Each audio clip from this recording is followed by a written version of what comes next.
Rashad, why you Anyways. didn't hit me up? What's up, Rashad? Hey, Rashad. What's up, Rashad? Thank you, Rashad. Brother, I love you, brother. Trump, lit. What's up, Rashad? What it do, boy? Hey, Rashad. Yeah. Welcome back to the channel. My name is Rashad Milligan. If you are new to the channel, this is the road to 10K subs. There we go. Yeah, without further ado, man, let's get into it, brother. Okay, or sister. Happy Black History Month. I am black. The fall off. I'm not doing a full review on this. I think I just need to sit more with it. It's been about 24 hours, a little more than that. And I've only listened to the album all the way through once. I've listened to pieces and everything like that on a replay about 2 or 3 times, but I just haven't listened to it that much to give it a full, honest review.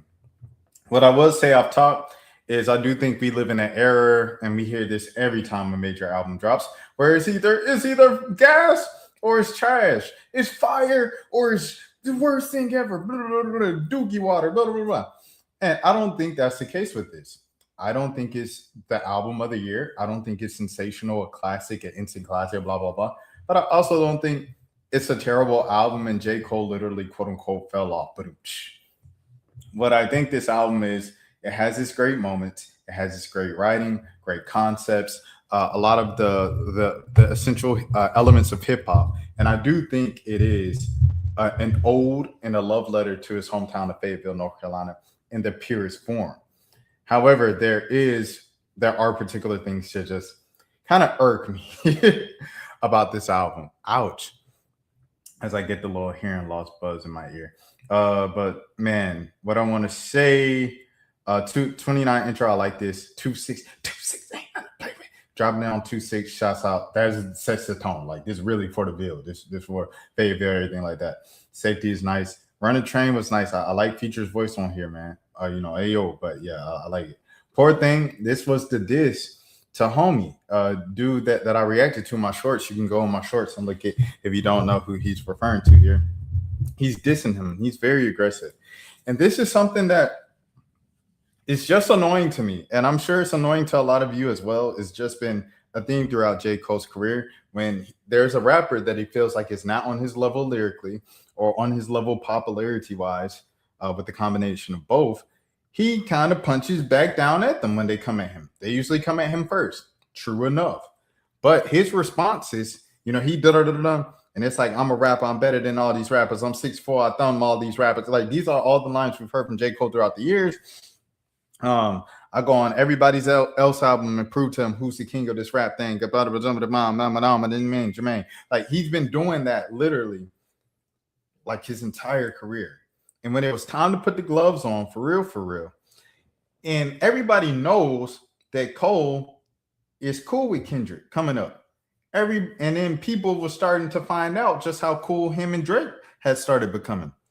It is what it is. We knew on Cole's end it wasn't personal. We knew Drake and Kendrick, that got personal over the course of 12 years.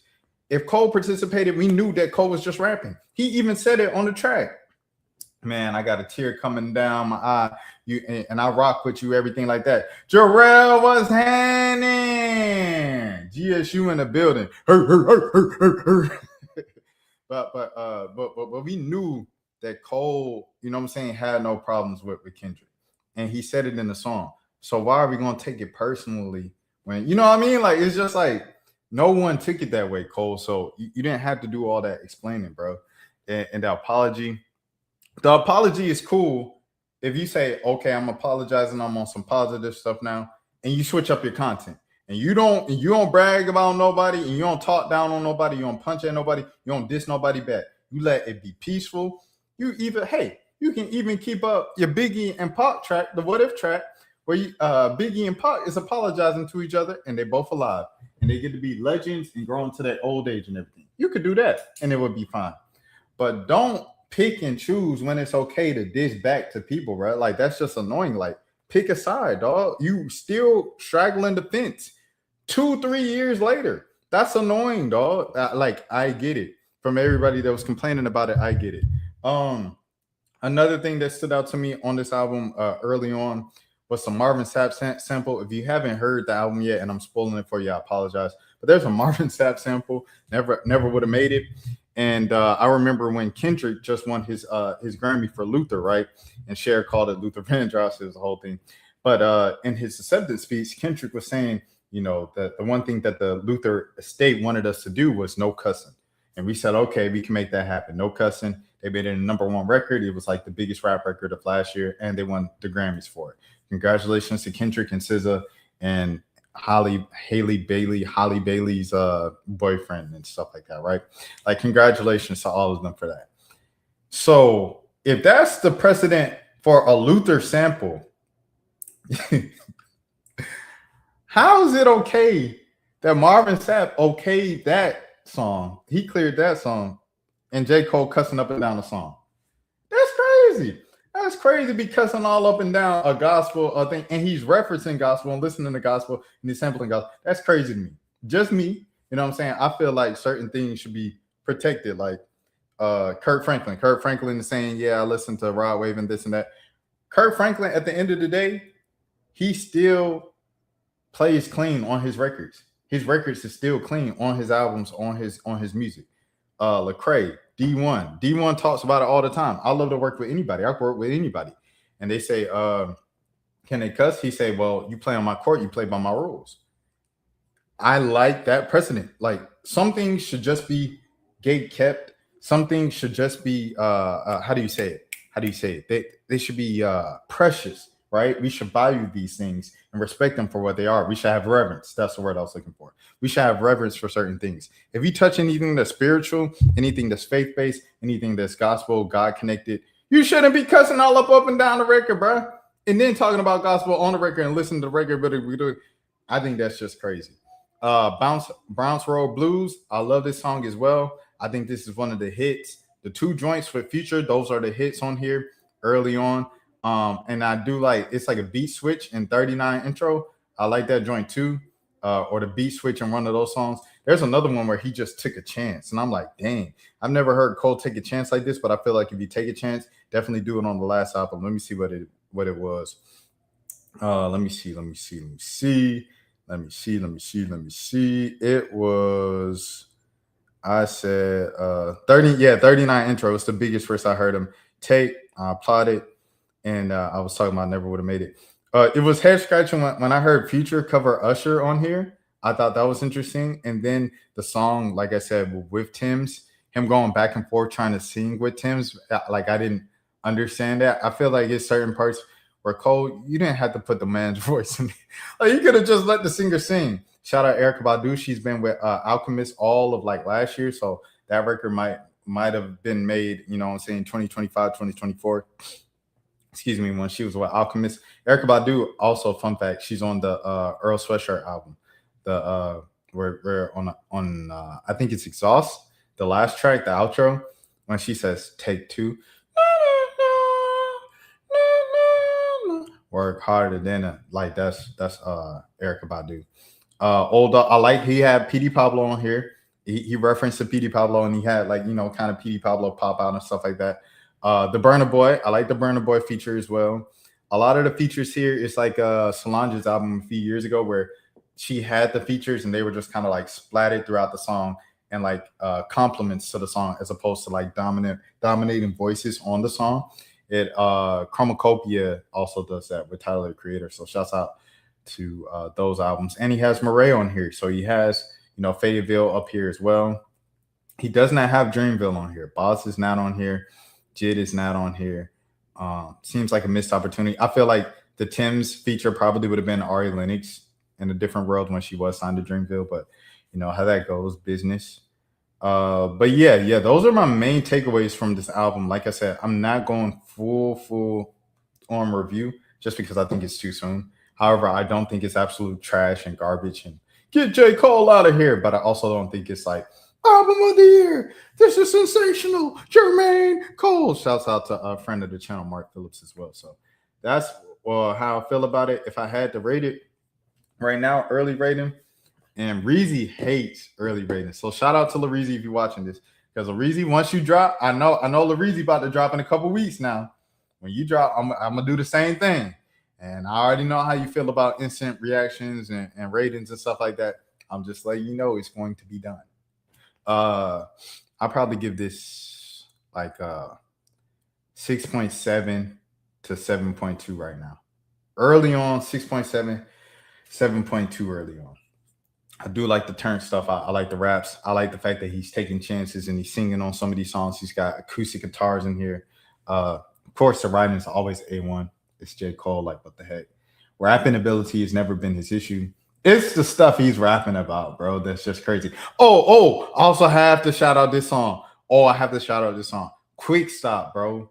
Oh my goodness. I love a song where a rapper is rapping about the perspective of a fan coming to him, like Colossal from Tyler the Creator, like back in, I think that was maybe Wolf era or whatever. Colossal was a great example of that. Obviously, Stan is the most famous example of this from Eminem, and it became like the entire term Stan. But this Quick Stop, oh my gosh, man, just describing an interaction with the fan, this was really dope. I enjoyed it. He's talking a lot about just laying low and kind of being famous and not want to be famous. You know, it's a thing that we've heard from all the rappers probably since, what would you say that this really started?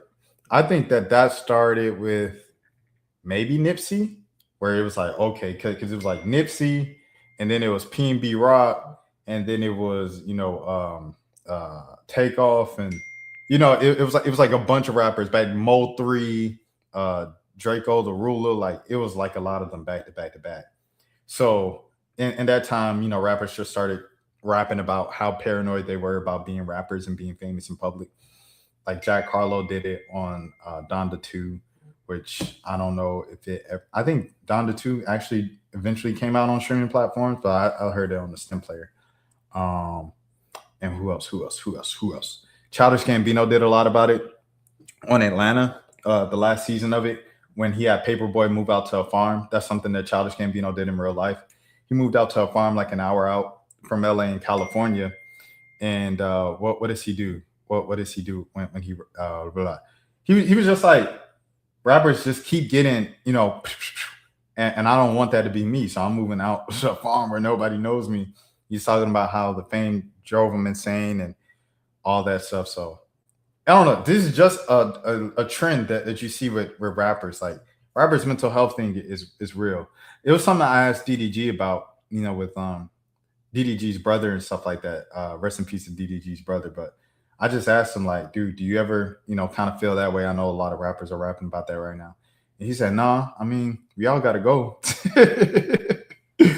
And so shout out DDG too. But yeah, man, y'all, prayers up to rappers' mental health and everything like that, dealing with all that attention. That's how I feel about the fall off first listen. It's going to change as time goes on. Like, I think ASAP Rocky, I liked it the first time I heard it, but like I really started to like it a week or two in. Earl Sweatshirt, I was like, I need to sit with this longer.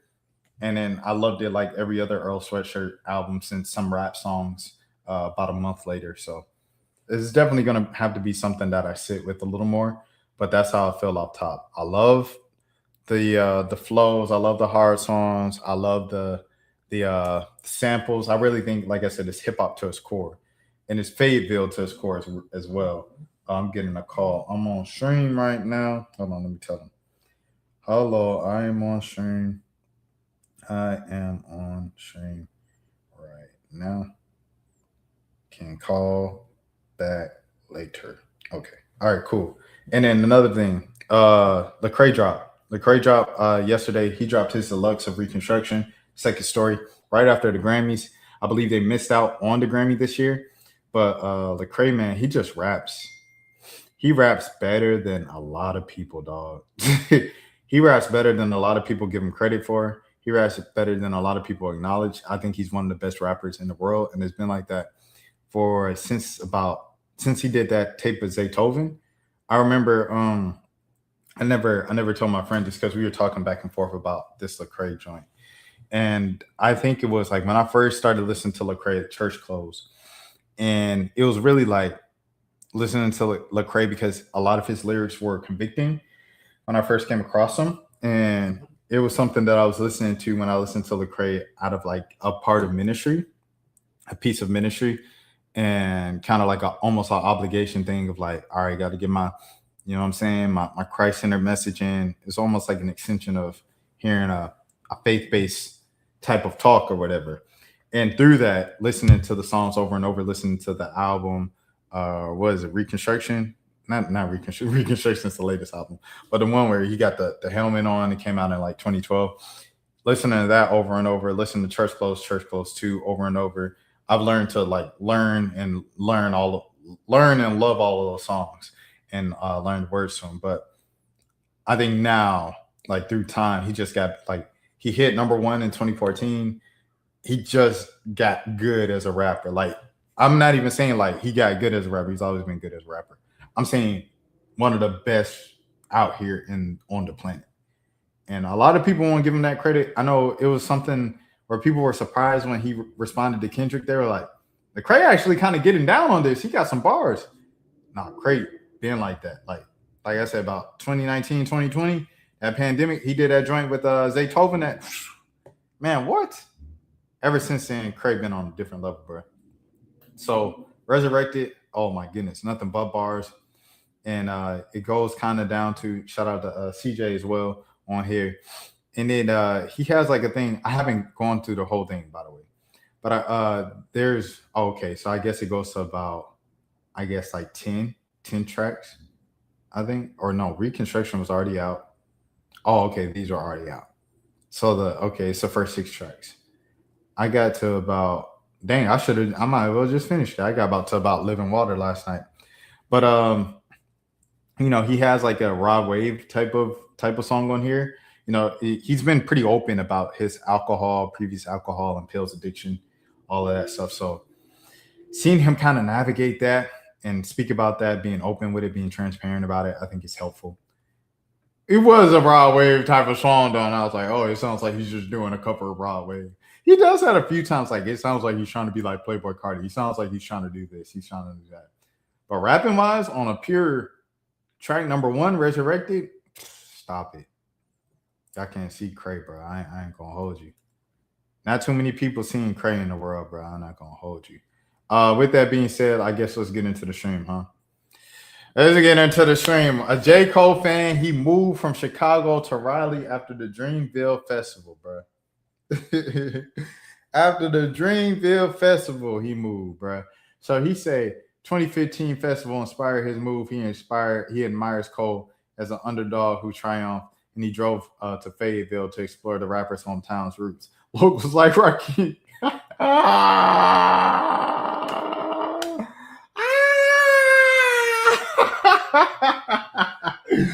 Like Rakim Jones credit Cole's story of giving hope, while celebrations featured billboards, mural, and packed listening parties full of nods to the city struggles and spirit. What's funny about this too, there's like a woman who's like, I guess a lot of people would consider her conventionally attractive. She literally drove to 214 Forest Hills Drive and listened to the album for the first time sitting in front of this man's childhood home. And you know what everybody said in the comments? Fire emojis. This is cool. This is cool. You know what everybody's saying to this dude? Oh, the D writing is out of control. Oh, that's too much glaze. Oh my goodness. The double standards are crazy, bro. The double standards are crazy. Imagine uprooting your entire life to move to J. Cole's backyard just to realize he's actually in Brooklyn 90% of the time. Sometimes. Let me see if I can get he talked about this too. And to come from Chicago, like a big city, to go to a small city, like that is kind of crazy. But hey, man, we got free will. Mainly, he just kind of represents sometimes being seen as underdog and coming out on top and not necessarily taking over for an asset. This J. Cole fan decided to move to Raleigh from Chicago last year after attending the Dreamville Festival. On Friday, Tyree Dickerson drove to Fayetteville after listening to Cole's new album. I just listened to it. I'm just excited to be here, so I just want to see where he grew up and kind of, his area. Pretty much like his stomping grounds when he grew up. Mainly, he just kind of represents some. I ain't gonna lie. Like, is it any different? Oh, it is different. It's more extreme. But anytime I'm like on the road and I'm in somebody's city, I'm gonna play like the rapper that's from their city, like while I'm so I can see like the sights and everything. Cole might have to call police on, but he's crazy. I love J. Cole more than the next person, but this is insane. Of course, his name is Tyree Dickerson. Is incredible. He said Chicago was a little too ghetto for him. This being the album that made him want to move. Not 2014 Forest Hills Drive, his literal home. Nah, he ain't say that.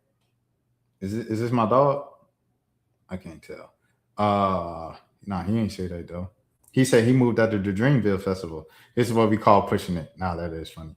Better than being so much of a fan, you can change political parties.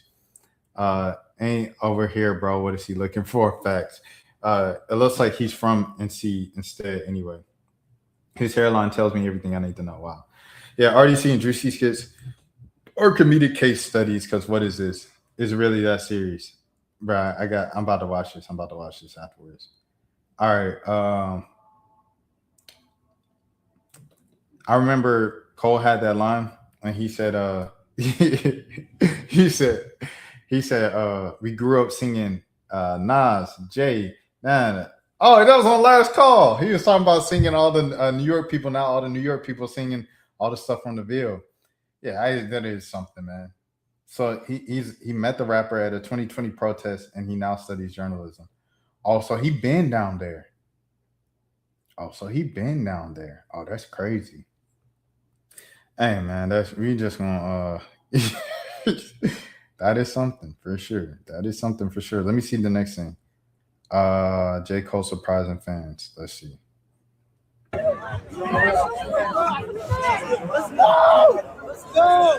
There Cole is with the hoodie he was talking about. Remember when Cole dropped 2014 Forest Hills Drive and he just started going to people's houses? Like he went to Denver and he was like, "Yo, Joe, I heard you was a big fan. I wanted to give you 2014 Forest Hills Drive. Thank you for pre-ordering." And then he went to Atlantic Station. He went to Atlantic Station when I was at Georgia State. I don't know why I didn't go.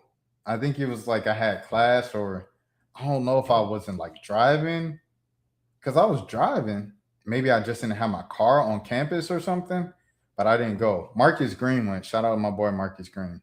But yeah, he went to Atlantic Station and he was like, "Oh, you got to have the D'Angelo album too to meet me." Peace, D'Angelo. He said it's live. So there it is. J. Cole showing love to the fans out in Fayetteville. He might have been just a little too local here. But hey, it's your last album. Why not do something for the towns?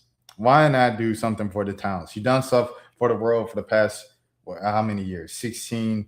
No, beyond that, 18 years. Why not? Why not do something for the towns on your final bow? Let me see. And then he did the thing where he was like, "Yo, I'm riding around the Ville today to sell CDs on my trunk." And I was like, okay, this is a bit performative. Chapel Hill, we about to pull up before the game start. Oh, he's doing it again. It's 2014 all over again. Dang. This made my first hand-to-hand sales the fall off. Man, thank y'all for the love, for real. Yesterday, I had daddy duties that came before album release celebrations. Today, I got my old Civic with a brand new engine, a tour bus, and some sprinters. In the trunk of my car is boxes of the fall off CDs. As a teenager, I had copies of the Fade Nam Beaumont's album that Nervous gave me to sell. I used to go to gas stations trying to sell the album. The stranger's like, "Yo, you like hip hop?" Was the beginning of a sales pitch. When I was working on this album, I had the desire to go back to that feeling again. So that's what I'm about to do. Trunk sale tour 2026. I don't know where we about to drive through, but catch me outside. Cop a CD from me or just show some love. I truly appreciate all the love and reaction to the music. This is, like I said, people done got on Casanat for being so performative. This is performative, bro. This is who people need to be. "Oh, you performative, call." Not Casanat. Casanat just doing his name, bro. Didn't just drop music. He exposed the industry's biggest. Everyone calls it nostalgia. They're wrong. This isn't a throwback. It's a hostile takeover of distribution. No Spotify tax, no algorithm gatekeepers, no hoping the Music Friday gods pick you. Oh, that's crazy. One CD, one handshake, one story that lives 20 years. Streaming is a rental agreement, hand-to-hand acquisition. That's not merch, that's sovereignty. What do I want to say, man? Shouts out to Kenny Mason and shouts out to Chris Next Door. They both dropped this week. LMA also dropped this week. I haven't listened to that. Kiki Marie could have been House. She dropped this week. Who else dropped this week? Those are all the people I could think of off top. Hollyan, I never heard of Hollyan, but my boy Rob, he sent them to me. So yeah. Lots of new music out this week. Crazy TikTok story. Let me see what this is, bro. Juvenile misses. Whoa, hold on. Hold. Juvenile misses daughter's service to avoid media attention. 4-year-old Jelani, her mother and sister laid to rest. What? In South Carolina on Saturday. Oh my god. I did not know this. Juvenile is a friend of the channel. I don't know about this at all. Wait, so Juvenile got a woman pregnant, had an outside child on his wife, and when the child, her mother and sister was on the live, he didn't attend the funeral to avoid media coverage. Oh my goodness. Oh Lord, have mercy. Oh no, what did I get myself into? I rock with Juvenile, man. IDK? No. I didn't see his the CD player joint on it. Yeah. Shout out Kenny Mason for sure. But someone David, not David Shealy, but it's another David over in Atlanta that was like, yo, this IDK album, if it doesn't get recognized, hip hop is no longer. I was like, oh snap, he hyping it up for real.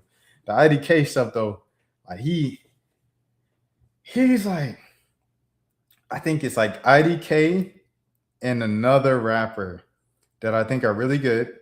I think it might be JPEG Mafia. But it just feels like they're just trying to kind of recreate what Kanye already did in 2004. And that's all due respect. Like, I don't want to get dissed by IDK. And he's like, you YouTubers and bloggers and streamers. I'm like, oh, here we go. But yeah, that's how it feels when I listen to them. They're good rappers, but you know, IDK is good. What's up, Lane Cute and Pax Fool? But that's just how I feel when I listen to his music, bro. And like JPEG Mafia, like it's like, and kind of Logic was trying to do it for a while, like in his albums, but I rock with Logic, dude. Juvenile's 4-year-old daughter, Jelani Delliston, her mother, and her older sister, goodness gracious, in South Carolina on Saturday, just over a week after the three were, in their Georgia home. What was this? What year was this? This is crazy, bro.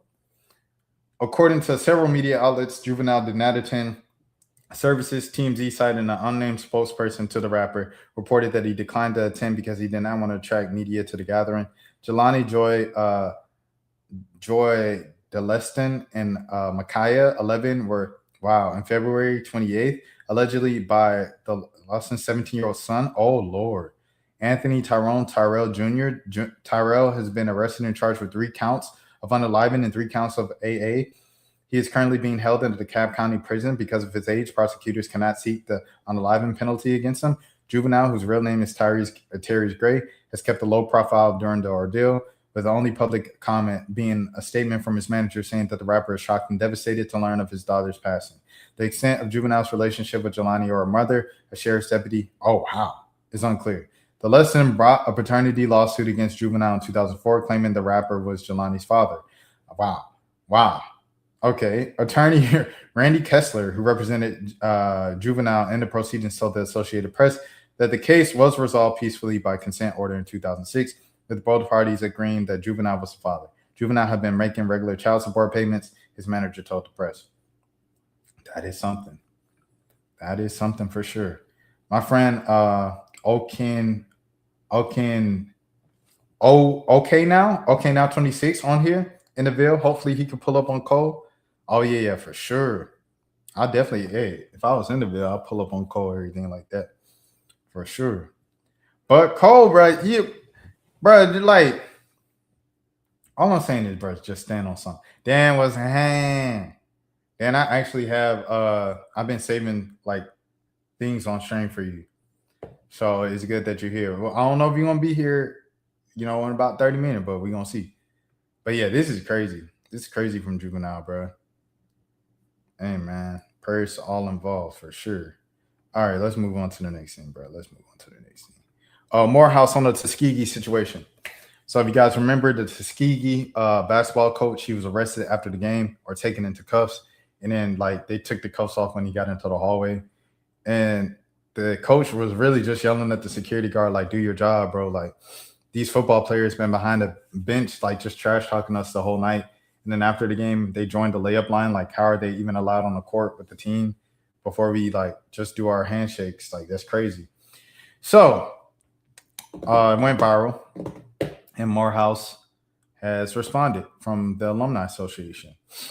Sharing on behalf of F. Du Bois Bowman, PhD 92, the 13th president of Morehouse College. Greetings, fellow alumni. Below is a message that was sent to Morehouse College students, faculty, and staff yesterday evening regarding an incident that occurred on a Tuskegee basketball game this past weekend. As valued members of the broader Morehouse community, I wanted to share it with you, as well as your awareness, as we know who are interested in hearing from the college on this matter.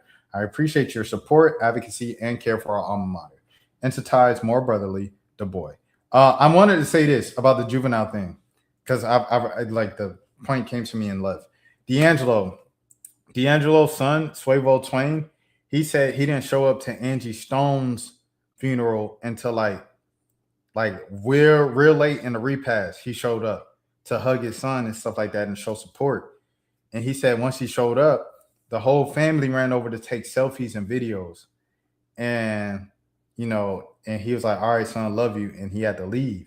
And he was just like, bro, that's crazy, bro. Like, y'all my own family members and y'all running up to this man while we like grieving. That's insane. So what Juvenile said is like 100% valid. Like, that is something that actually happens. I'm not going to lie.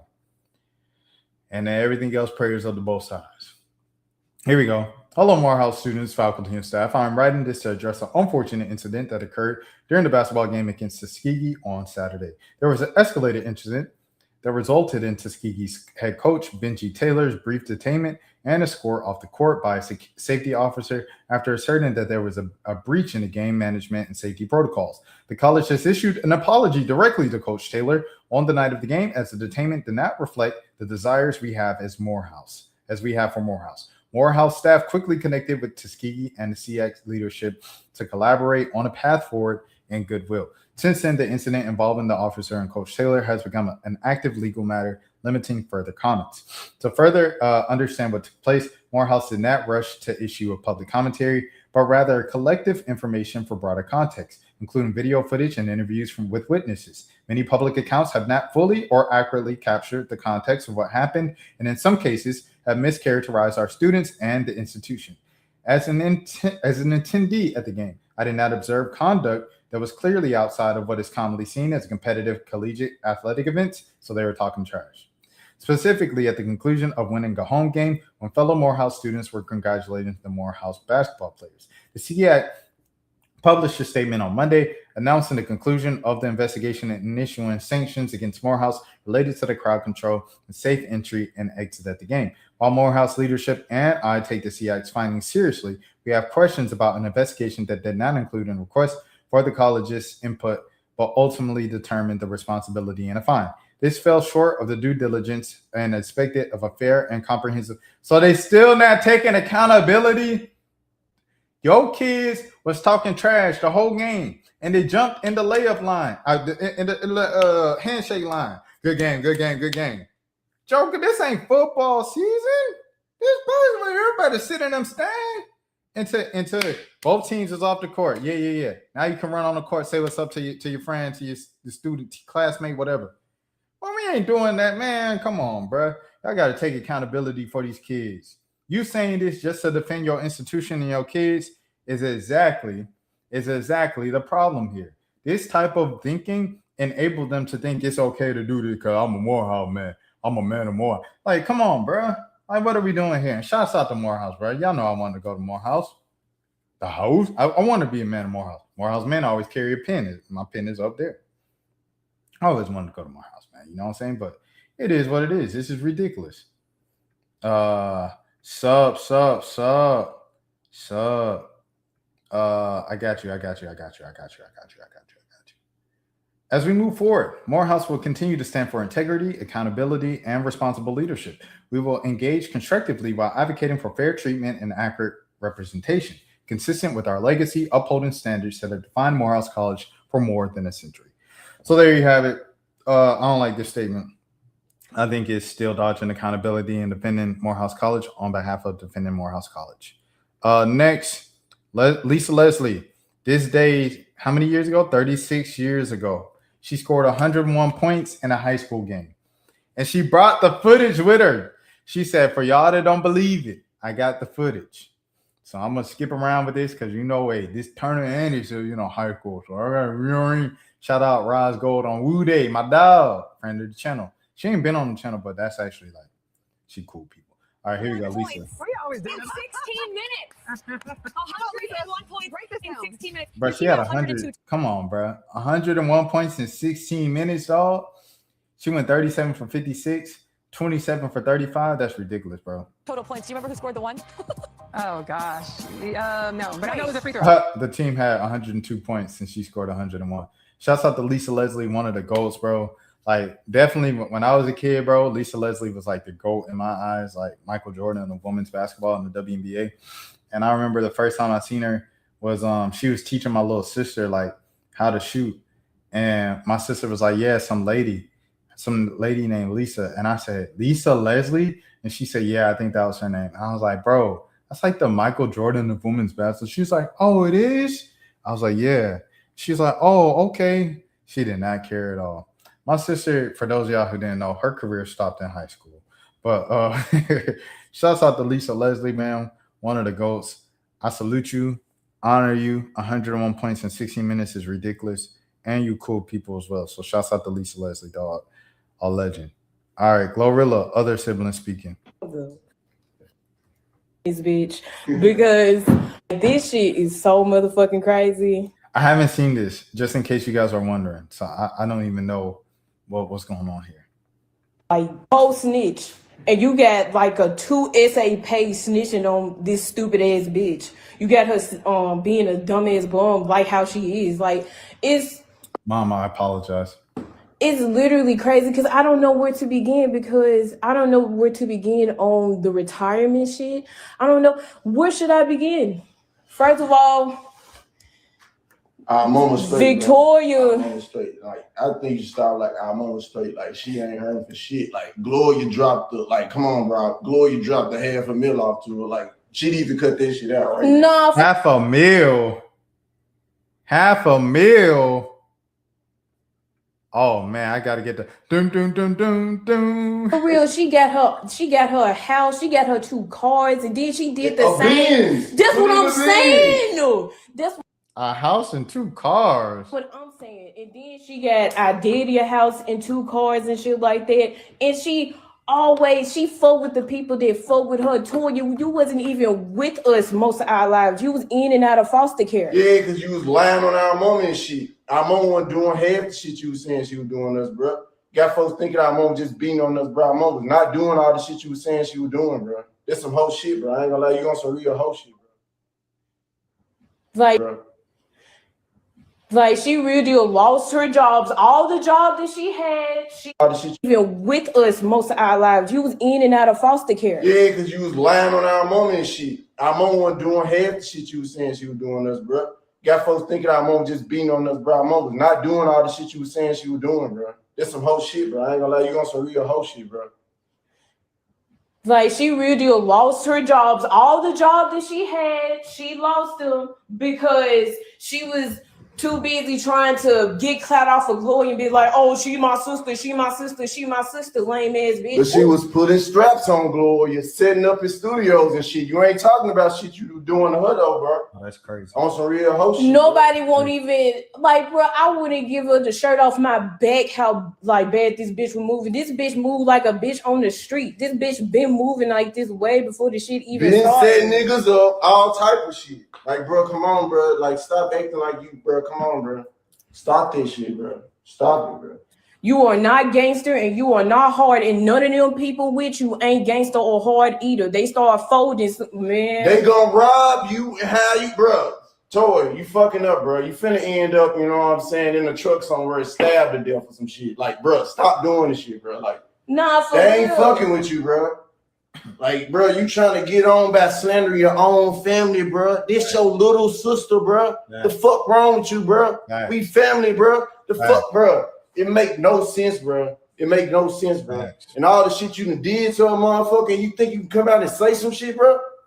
You on some whole shit, bro. And you know This real family right here. This real family, real siblings right here. you on some whole shit, bro. Talking about I waited 4 years like the fucking told And that then she she said, yes, I called DCS on my mama. Like, bro, that's some snake shit. Like, why you bragging on this shit? Yeah, Are you because retarded? her fat ass used to steal all the food from the pantry. Like dead ass. Like she used to do crazy shit. She got our house robbed. We got robbed. It's like, and then she set this shit up. Bro. She set it up. Bro, you was getting out mama house, bro, you with the same bitch that got our mama TV stole, bro. And you helped the shit get done. You was sneaking the bitch in the house and our mama was going to work. You ain't bringing up how mama had 2 jobs and shit, trying to work and try to take care of us and shit, bro. Bro, you doing our mama wrong, bro. Cause she was trying, bro. Working 2 jobs and shit, and you fucking sneaking folks in the house to rob and take her TVs and shit. Now PlayStations and shit. You ain't bringing that shit up. And then she used to steal money from our own mama. Like the fuck?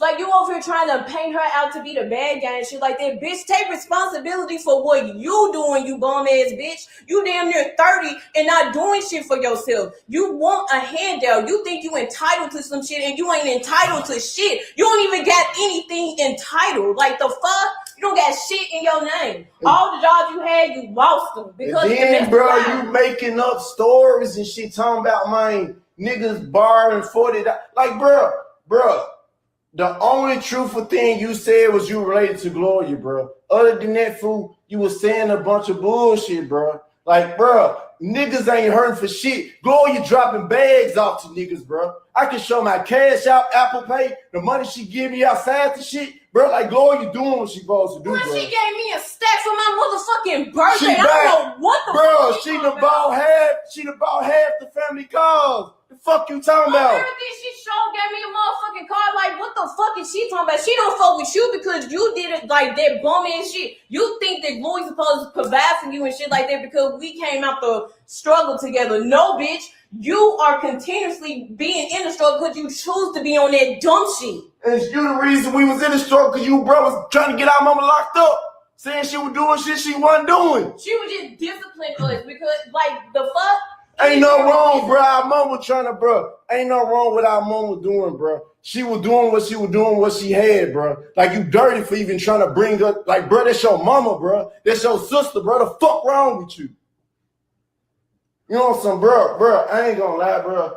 This the most holy. Then you around a bunch of other motherfuckers. You talking about they ain't come up with, Gloria ain't fuck with you and she came up in the struggle with you. What about these folks around you? They ain't come up in the struggle with you. And they sending your dumb ass out like the pawn you are, you dumb bitch. Ooh. Like the fuck? Bro, you forgetting the same folks you with used to laugh at us and check us and shit. You bring up how we used to, bro. Folks used to talk about how we used to wearing shacks and shit. Folks used to laugh at us and talk about us. You forgetting about that? Same folks you with used to talk about us and laugh at us.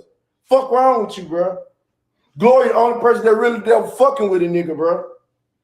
Like, and she got this shit out the mud. Like, I don't know what the fuck she talking about. I don't know what the fuck she talking about. She fuck with me. She may not fuck with you because you a fucking corny ass Bowser looking bitch. Oh, wow. Bowser hoe. The fuck? Oh, wow. Bro, I can't believe it. Bro, then the shit crazy, bro, because she like, bro, I remember, bro, when nobody going with Gloria was going to high schools performing. Wasn't nobody going with her, fool. That's why I can say, you know what I'm saying? I can't say nothing about like Teasy, Marco, all them, bro, because they was with Gloria when Gloria was going to high schools performing and shit. Bo was there, bro, so you can't say nothing about her fucking with them, bro. If she want to fuck them, she can fuck with them. Because they was there and she was having to go on, but she was performing in clubs and that many folks there. I remember them folks being there, bro. You want some hating shit. Like she can fuck. Bro, you was laughing at her. You and I in the group chat talking about she ain't gonna make it and shit. She had talking about performing at barbecues and shit like that. Yeah, you used to make fun of her performing in fucking schools and shit, bro. She was, bro, I can remember, bro, Gloria came up working hard, bro. She real deal was on that rap and shit. She was working for this shit, bro. It's fucked up. You think she owe you something, you weren't doing shit. No, for real, like, she always talk about what you want to do in life. Like, the fuck, she don't have us doing nothing, and she not finna give us for not doing shit either, bitch. Like, the fuck? Gloria fucking with niggas, bro. Gloria, like, bro, Gloria buying niggas equipment to make beats, all type of shit. Gloria got niggas in the studio trying to put niggas on, trying to get on their beats and shit, bro. You don't know what the fuck you talking about, bro. You don't know, because niggas don't fuck with you because you a snake. in and out of foster care. Like, how in the fuck are you gonna speak on some shit that you wasn't even there for? You wasn't even there half of our lives. You were the misery that you are. Misery love company, and you a miserable ass bitch. You wasn't around, bro. You wasn't around, bro. Stop trying to act like, bro, you was going in and out for the shit you talking about. You heard about this shit. You weren't there. We was struggling. I say I love Facebook because like the chat was cutting up. The chat was cutting up the whole time. He said, follow my Facebook. Now I gotta put these other two siblings in their place. Trust me, it's gonna hurt y'all more than it hurt me. Get ready. Oh wait, hold on. What? Oh, that's the older GloRilla. Okay. Did you mean 25 or 20? Oh, is that when she went on live yesterday? She probably live right now. To be honest, watch this. Watch this. I have no clue. I have no clue, right? It's a random part of the day. It is 4:44 Central Time, 5:44 Eastern Time. This is just a random part of the day. I'm gonna just look it up, all right? We're gonna see what happens. Shouts out to Dyson Daniels. He participated in the Special Olympics with the kids. Hold on. I'm gonna show y'all this real quick. I gotta get out the main thing so y'all don't see the business. Look at this, man. W Dyson Daniels, first of all. Okay, I'm gonna go here. I'm gonna go back. All right. I'm gonna just look to see if she live right now. All right, we're gonna see if she live. Cause she been live literally the entire time, dog. She been live for the last 5 days. Like shit, she been doing what you call? She not live. She not live, y'all. She got a Twitch. Oh, she might be live on Twitch. I'm showing you something, buddy. Cricket body having. Oh wow. What did you just type? Oh, Shamar. GloRilla sister in that interview on Team Z. Oh, she laughing at it and stuff. Bro, she laughing at the jokes about, bro, she selling merch. Come on, dog. Yes, I'm obligated. Come on, bro. Chill, bro. Bro, chill, bro. All right, man. Chill, bro. Chill, bro. She doing too much, man. Oh, my goodness. But shouts out to Facebook, dog. Facebook, the best social media app. It's the hood. It's ratchet over there. I love Facebook, bro. Facebook's brother, GloRilla's brother, excuse me. GloRilla's brother said he hasn't heard from her in 4 years, but he never complained or asked her for anything, despite being the one who introduced her to the game. The Oliver is thirsty. The internet is thirsty. I ain't never needed anybody for anything. I'm over here working and raising my son. I will never hate on my invention. Dang, his invention is crazy.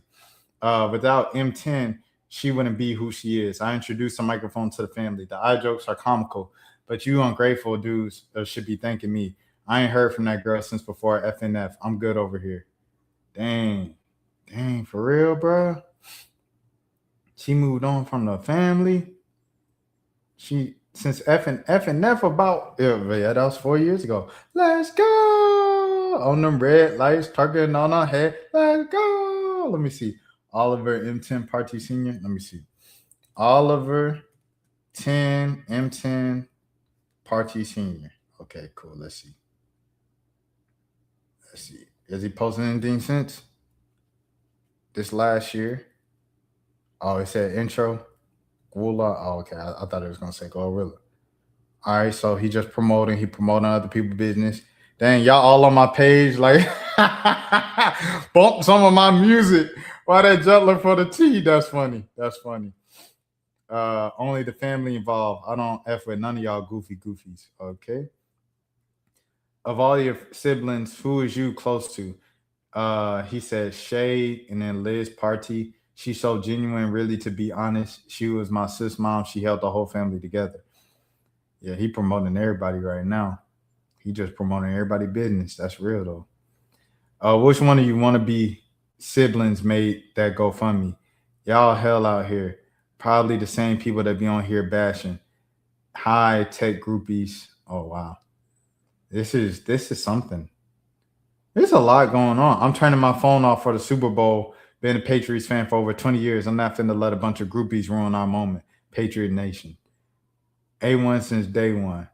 That's right.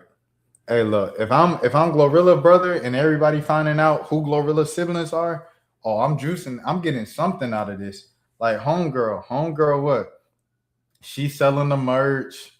The brother come out. The brother sharing He's sharing the woman pictures, talking about, oh, you always been solid since day one. I'm leaving here with something. Y'all find out on GloRilla. You know what I'm saying? Because we put that light on GloRilla. Oh, you didn't know I was GloRilla sibling? Oh, yeah. You get some of that spotlight, you're going to get the clout. You're going to get something out of it. I'm going to benefit from this. I didn't know I had this many siblings. I could have sworn it was 10. Now everybody want to be a member. The internet don't quit. Wow, this is crazy. Y'all help my family get what they deserve. Memphis media, y'all garbage, no cap. I like how y'all used to bring the city together, but now it's fake type. Y'all made me lose respect. Your sister spilling all the tea on you. You want to spill none on her? Yeah, tell everybody how it's supposed to be. The stud now had 3 abortions. Oh, wow. Okay. All right. Memphis media said, I feel you, bro. I didn't ask her that. I just post bruh, but I feel you. You're going to protect your family. Stay up. I'm just saying, bro, you out of anybody shouldn't be on that stuff. When you don't have to be a dude, you just got a shout out on the Breakfast Club. I was happy for you. Every artist in the world started off as local. Get y'all stupid on. Tap in, Texas. I feel it. Bro, the rap game, bro. To make it in the rap game, to make it in anywhere in life, bro. It is a dirty, dirty path a lot of times. You stepping on a lot of heads because everybody hungry. In the economy the way it is right now, groceries about 200. Groceries might run you a little more than 200 depending on your diet, everything like that. Man, look, bro, it's tough out here. It get grimy. It's starving season. People are hungry out here. So because of that, the road to the top is grimy. His small mustache at it again. Hey, Finesse, what made your dumb sign that contract? Paying the big homie twice. Shut the F up, you big plug. Ain't sure, still locked up. Dang, Finesse, she gonna have a baby bump on you. Oh, wow. So he going after everybody. Let's change the narrative. Entrepreneurs, get here and promote yourselves. I'm sharing them all day with plans. Not going live today. Oh, I respect that. Some dudes leech off a woman. Some dudes get their own income. Sticky. What is this? This him going live yesterday? He went live for 3 hours? Get here now. Man, I swear, that shit come from hate. And man said, how? She said, I'm gonna listen. That man went live for 3 hours. Lord have mercy. Okay, we're gonna keep it pushing, bro. We're gonna keep it pushing. I hope the family, you heard don't be dumb. Yeah. Don't be dumb, bro. Dang. If you still on, Michael, I was literally just talking about it. I like Don't Be Dumb when I first heard it, but I started to like it more when I kept replaying it or whatever, you know what I'm saying? Like over the next couple weeks. And I really like the album, bro. I'm not even like a big just Rocky guy, but that album was like actually good, dog. The album was actually good, man. I'm rocking with it. Like, shouts out to Rocky. And some people were like, yeah, you was clowning him for the weight. Yeah, I'm going to clown someone who said, oh, it's done in 2022 and you don't release it for another 4 years. And he been saying, y'all ready for it? It's almost here. It's almost here. Like, how about just say nothing until it's out? And he kept doing that. And that was the only thing that, you know what I mean, had me going before the album came out. But the actual album is heat. I like the versatility. I like the features. I like the songs. I like the energy on it. I like Helicopter. I like the singles. I like Punk Rocky. Sometimes I like those songs, bro. So shouts out to A$AP Rocky. Shouts out to Hit Boy as well. Jada Waiter, man. Jada Waiter, bro. We speaking about entrepreneurs and entrepreneurs coming up. She reacted to the first time her clothing brand broke 200,000 sales for the first time, man. Y'all give it up for Jada Waiter. I've ever had to make in life. Like, I'm being so serious. All I kept thinking about was all the funny memories, the dinners, the jokes, the TikToks, the petty arguments, the clicking up, the sisterhood, the new family that I grew over all these years of coming up and working with you guys, or should I say, having y'all stop to work to take my picture. But I knew in order to grow and expand this company, like I've always talked about from the very start, that this day was going to come sooner than later. If you know me, you know I'm so big on loyalty. I felt like I was letting y'all down. Oh! Okay, I felt like I was letting y'all down. I still got all that's crazy. But then I had to realize that it's just another part of the journey. And I hope you guys don't hate me for taking that leap of faith to grow substantially.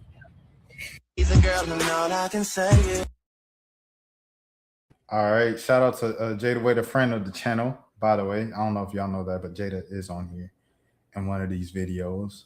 Man, what else I want to say? She said, if you know me, you know this ain't my fun shade certified. Everyone ain't got to print no resume. Talking crazy, I pull up under like RP to Nate, dog.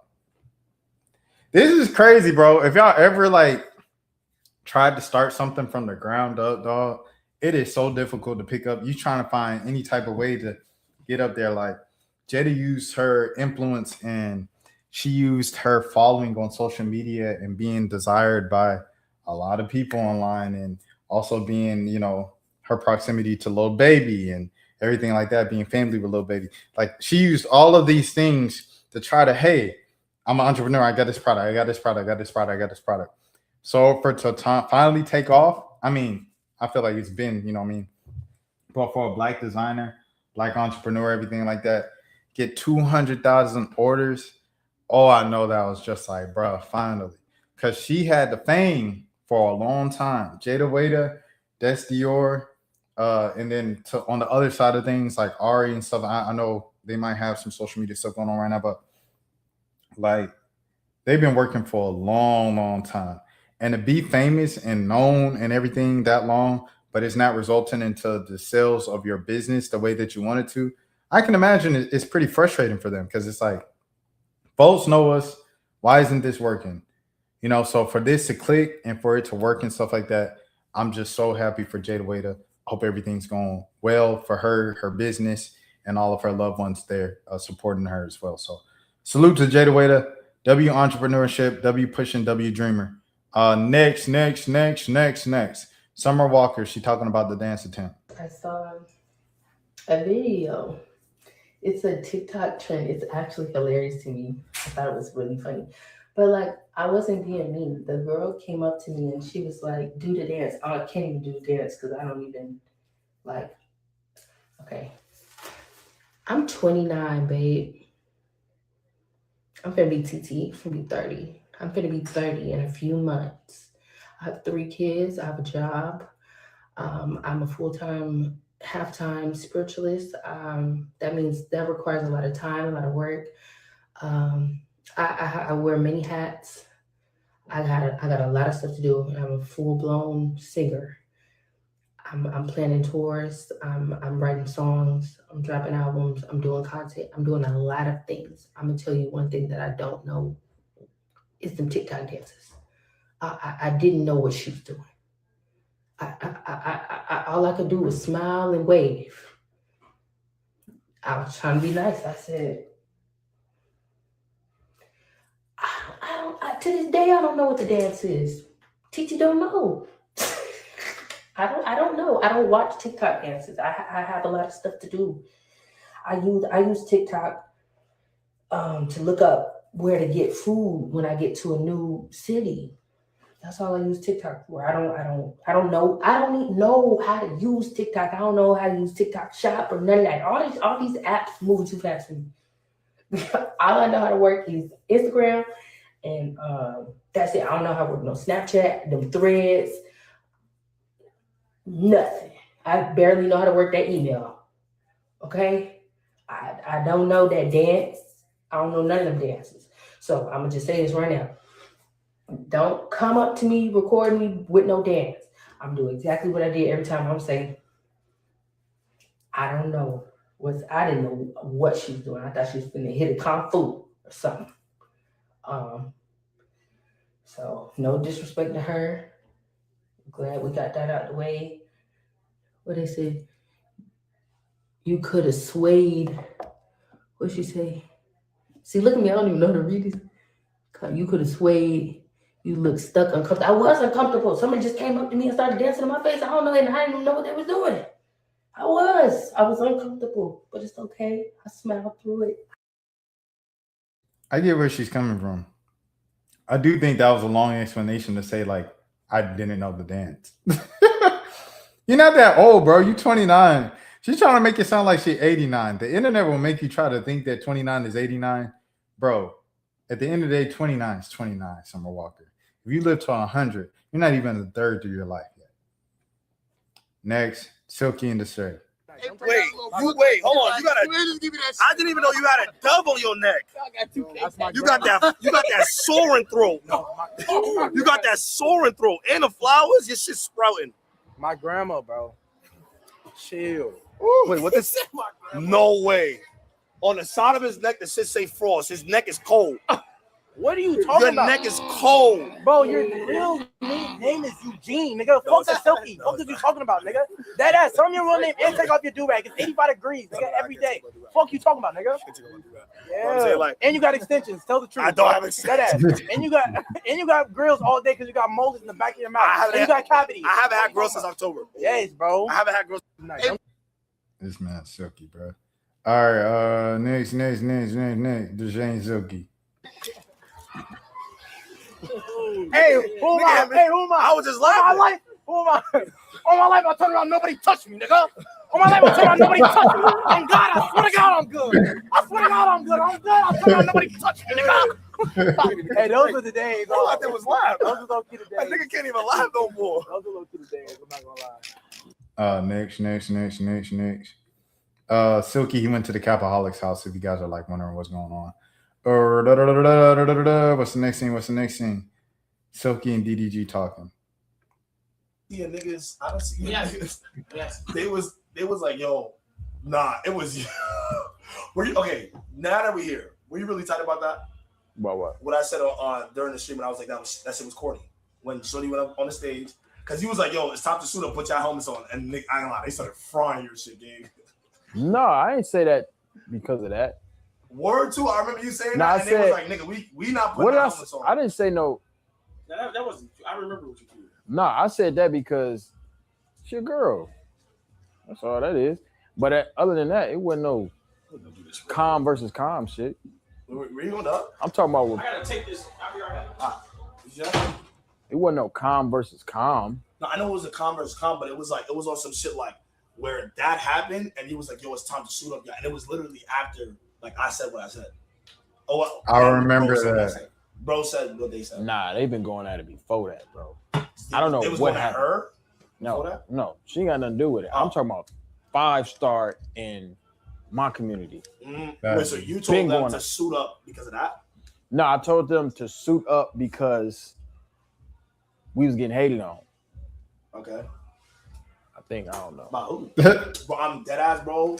It was literally because of that award show shit. No, it wasn't. DDG, Nigga, bro, if I tell them niggas to suit up, why y'all saying cap? Yo, you see what I'm saying? Yo, I literally remember they was like, yo, suit up in general, but it was definitely defending her. That's what they said. Yeah, I did defend her. No, but they say that you told them to suit up because you was telling like that would have nothing to do. Why would I tell them to suit up because you said it was corny? I don't give a fuck. Because I thought you was trying to say like you bullying her. No, really wasn't like I really said. Like, I wasn't bullying her. No, it wasn't just you. It was the whole phase. It was a bunch of other niggas. Facts. I'm a girl's boy, so I'm gonna say something. Girls' boy is crazy. Plain and simple, nigga. So girls can't be held accountable? Nope. Girls can't be held accountable. This nigga smile just told me everything I needed to know. What? You are a performative final boss. I'm not performative. That's genuinely how I feel though. Bro. Yeah, I don't not like girls shouldn't be held accountable, but I don't think niggas should gang up on girls. Okay, so I think that's corny. When a bunch of niggas gang up on a female, I can't co-sign that. Okay. That don't mean that I don't fuck with you or your community. I can't co-sign that, my brother. What's next? He also defended Samaya. Shouts out to DDG. He was just defending black women all last night. A lot of people like saying like, "Oh, nigga, do you know who I am? I'm with the streamer you." How you feel about something like that? Nigga, that's a No. I'm not. I'm not even talking about that. I'm not even do that. I'm just asking like, how do you feel about like when people say that? Bro, it is a flex. It's a flex, but like, you gotta think, bro. Like, I'm saying like this on somebody. Nigga, you know who I am? I went to Harvard. That type of like, this is what it sounds. I know you're talking about somebody. I'm not Just drop a name, I'm bro. not dropping niggas. It's over. She's gonna get a bad time with me. I'm not even saying it like that. I'm just saying because I know there's other people that flex it like, you know, like, you know why I was shooting you. You know what I'm saying? Like, oh, I think she's even her. She's a part of something that was way bigger. She's a part of something that was huge. It was a flex. It was a flex to go to Shimmer U. Everybody wanted to go.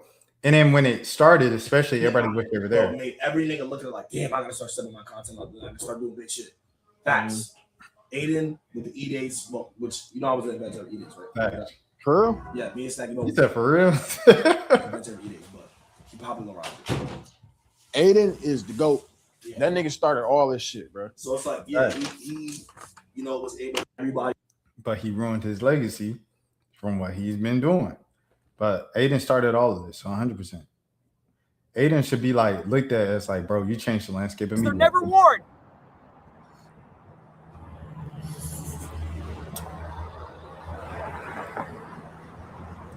The church owner has a Maybach?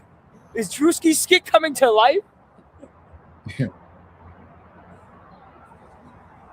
Is this Drewski's skit coming to life? A Maybach? Hi! Yeah, she got money. I thought she was here for me. Just for you, both of them. Wait, 2 cars. What's up? You brought his company car? What the fuck? Yeah. I'm serious. Don't church on the cuss grounds. Don't cuss on the church grounds. But yeah, that's crazy. Next. Funny Marco. He confronts Ray. What's all that little shit? He was like, Marco's skin. Oh, shout out to Layla. Because I got some perfect skin. Wait, you said what? Like, you was like, what's wrong with the motherfucking skin, motherfucker? Did I say that? You did. I mean, your shit, it's fucked up though. But like, yeah, I mean, you just got like, oh, your shit fucked up. No, your shit fucked up. Wait. I got you like this? No, I didn't never say nothing about that. So what the fuck is going on with you? Nothing. I'm chilling. Bro, Ray don't respect anything, dog. All right, this is the last thing before Dan. Gilly sees Cam. Here, film this area. You want to get out of the car?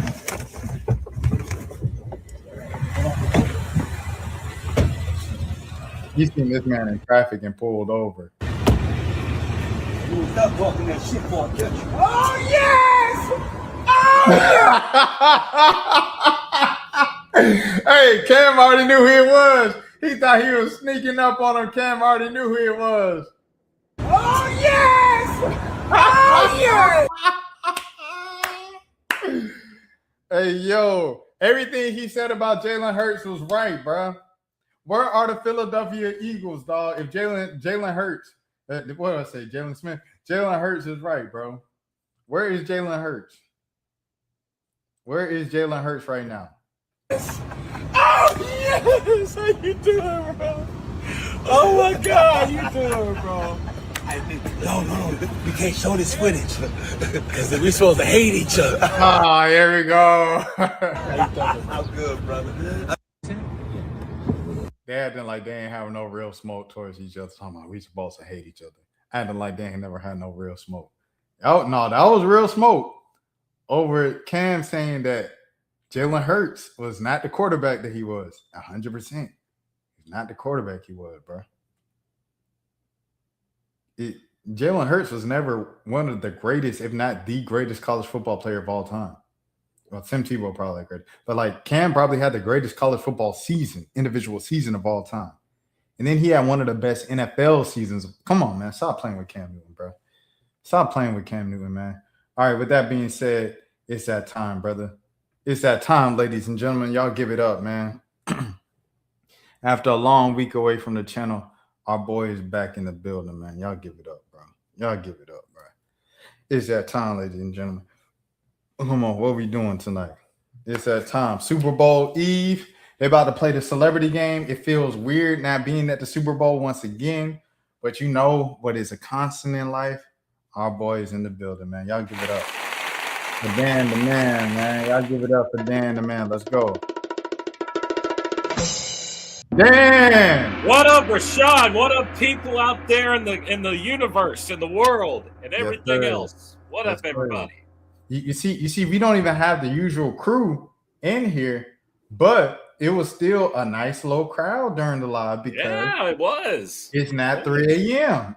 I know it's not 3 a.m. It's not, but we keep rolling. We keep rolling, bro. It's 5 p.m. I'm doing this in the middle of the day, threw everybody off, but I saw my boy GloRilla Marshall was in here earlier and stuff like that, showing love to me and everything. Georgia State's home. Yeah. It was nice seeing people that I usually don't see in the lives because I'm doing this in the middle of the day as opposed to middle of the night. Yeah, man. Shout out to those guys, man. Yes, sir. Yes, sir. I got a thing for you, Dan. This is not Cowboys or anything like that. It's not Cowboys. It's just football. But it's a couple more topics and everything. Not a couple more topics, a couple more links. Same topic that I want to present to you on stream and stuff like that. Ooh, okay. All right, here we go. So here we go. The first one is Reggie Wayne. This was the night of the NFL honors when they announced, of course, the 2026 class of Pro Football Hall of Fame. Right. I believe it was, if I could go off top, Drew Brees, of course. Yep. Adam Vinatieri. Yep. Hold on. Luke Kuechly. Yep. Larry Fitzgerald. Yep. And then the old dude. I mean, salute to the old dude, but it was an older guy too. Yes. That's the class. Yeah. So, disappointing that Darren Woodson and Jason Witt did not get in. Very disappointing that they didn't. But it's going to come a point in time where they're going to get their respect. I mean, they're going to get their respect, though. To cut you off, who does Witten get in ahead of? Because he doesn't get ahead of Woodson. Larry Fitzgerald. Oh, the old dude. Oh, you mean Larry Fitzgerald? No. I was asking you who, like, you said you said Tom Benson. Who you say? Did you say Jason Witten? You said Jason Witten, right? Witten and Darren Woodson. Darren Woodson and Jason Witten should be in the Hall of Fame. Jason Witten is not getting in ahead of Larry Fitzgerald, bro. I know. That's wild. So Darren Woodson should be. Darren Woodson. Okay, so all right, but look at this though. A lot of people had something to say about Devin Hester getting in, right? Yeah. Adam Vinatieri, that's the same boat. Am I not right? We had a conversation about this on another stream, and that people have been saying kickers do not need to be in the Hall of Fame. I'm like, what? He was the best one, and without him, the Patriots don't win half of those championships because half of the championship came down to the last kick. That's true. That's very true. So he is probably the greatest kicker. So if you go special teams, right, and you put in Vinatieri, you have to put in the best return man ever, right? Which was Hester. Yeah. I have no problem with both of them. Okay, but going back to Darren Woodson, I think Luke Kuechly, unless the older dude was and shouts out to let me get his name, so I just stop calling him older dude. Football 2016 Hall of Fame. Let me see. Older dude's name. Roger Craig. Yeah, Roger Craig was in there. Yeah. So well, Drew Brees is a first ballot Hall of Famer. I will agree. He deserves to be in. Yeah. Larry Fitzgerald, that's a good one. Vinatieri. So you say Luke Kuechly over Darren Woodson over Luke Kuechly? Darren Woodson over Luke Kuechly, yes. Luke. Yeah, I think Luke was a great linebacker for his time, and he was a great linebacker on one of the best teams of the 2010s. Right. But the first ballot Hall of Famer is kind of sketchy. It's a little sketchy though, because if you really look at it, Luke Kuechly's had injury, like he's been injured, for his career. If you really look at it, so I get it. These voters that voted them into the Hall of Fame, I want their jobs. I want them fired. So okay, how you feel about them blacklisting the Patriots, but letting A, Vinatieri in, and then B, letting Drew Brees in? I will say this about the Patriots. I think Tom Brady deserves to be in the Hall of Fame. I think Rob Gronkowski, who's going to be a finalist for next year's Hall of Fame, by the way, shout out to him. Julian Edelman should be in there, but I think some of the former other Patriots should be in there too because they actually helped Bill Belichick get into those Super Bowls during those years. You know, they deserve it. I think you can't hold petty because using Spygate and Deflategate as your reasoning is crazy. Because I feel like if you're going to do that, like once again, going all the way back to the beginning of the stream with J. Cole, like J. Cole, if you are going to apologize and say beef isn't for me and I felt bad, like disrupted in my soul, I couldn't sleep, I didn't have peace.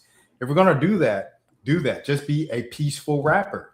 Don't call out other rappers. Don't diss other rappers on your diss tracks or say you can't rap with me anymore. Right. If you do that, I get it. Salute to J. Cole, Bill, J. Cole, 2626. I'm with you. I'm with the fall off 100% all the way. But you can't pick and choose when you want to do something with the voters. You want to pick and choose with Robert Kraft and Bill Belichick. If you want to pick and choose and say, oh, but them jokers was connected to cheating and they got caught for it. If you want to punish him for that, don't put in Vinatieri because he part of them teams too. And then B, hey, don't jump on me. Bounty Gate was also very much a real thing that they got caught for. The Saints got caught for in the year that they won the Super Bowl. So why isn't Drew Brees being, punished for Bounty Gate, his only year that he won a Super Bowl? But the Patriots for Spygate and Deflategate, they get all the. See, I'm not rolling with that. And this is something from someone. I don't like the Patriots. I don't even like the Patriots when I'm saying this. I'm just keeping it a being of just like, what are the rules? What are the things that the guidelines that we're playing here? You can't switch it up just because you ain't like the Patriots winning and this and that, or you want Bill Belichick to. We can't do that. You just can't. Yeah. I will say this: the Hall of Fame is just those voters that are in it. I'm telling you, it's getting to a point to where like we need to have these other like the formers. They need to be the ones voting for their team. Like I can't go because it's like because you got to look at it like this, man. Listen to some of the former players who got podcasting on the media now. They give some of the worst takes, way worse than any journalist has ever said. Like if Nick Wright said some of the stuff that some of these former players be saying, people will be begging, sending emails to Fox to get that man off the air by Monday. Every single week, former players say something crazy that don't even make no sense. And then you got potential. Hold on now. Hey, respect and all to the former players. You got CTE is a real thing. You know what I'm saying? Jokers can't even put on their seatbelt and they're gonna vote for the Hall of Fame. I ain't going for that. So it's like I think the system is the system. However, whatever the case might be, the criteria of the writers who vote from each era or each year, I don't know what it is. I don't think this Hall of Fame class is that egregious. You can look at the people who didn't get in and be like, oh, that's crazy. But the people who got in, it's not egregious at all, in my opinion. Yeah, that's fair. I mean, I just think that this the voters are doing it. I don't know. It's kind of questionable at best. But again, I'm not in that board committee. I'm not near it. But I just think it's very questionable at best. I do agree with the Drew Brees, Larry Fitzgerald, and Vinatieri, but the Luke Kuechly one, that's questionable. The Roger Craig don't even know who he is. I'm just going to be honest. But that's a different era though. That's not our era. No, it's not, because I was born in the late 90s and the early 2000s because I remember those players. Right, I remember them. Right. So, but it's like I can never fault them for voting in a legacy person who it was like Roger Craig's last year on the ballot. I can never fault you for voting someone like that in. If you've been waiting 10 years or however many years before you can be off the ballot, I'm all for it. Okay, so let's run down the list. Does Eli Manning ever get in? Does Darren Woodson ever get in? Does Jason Witten, as you mentioned, ever get in? Those are the three guys we'll start off with. Do you think those three ever get in? I feel like Eli should be in because he did beat Tom Brady in that one Super Bowl. He does deserve that. Two.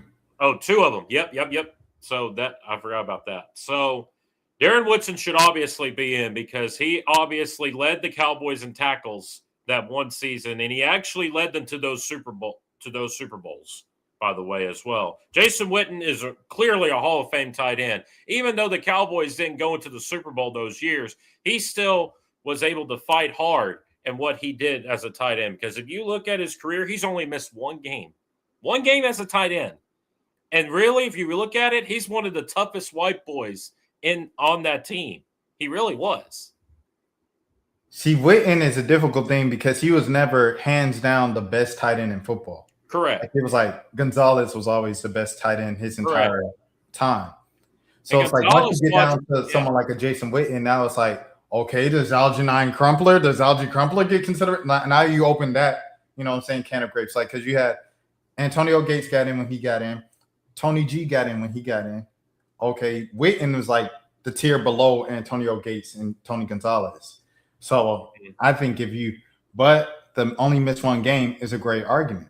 So, and then it's like, you look at Witten, okay, are we going to stretch this out to a guy like a Tony Romo starts? You know what I mean? And I don't think Tony Romo's a Hall of Fame quarterback, respectfully.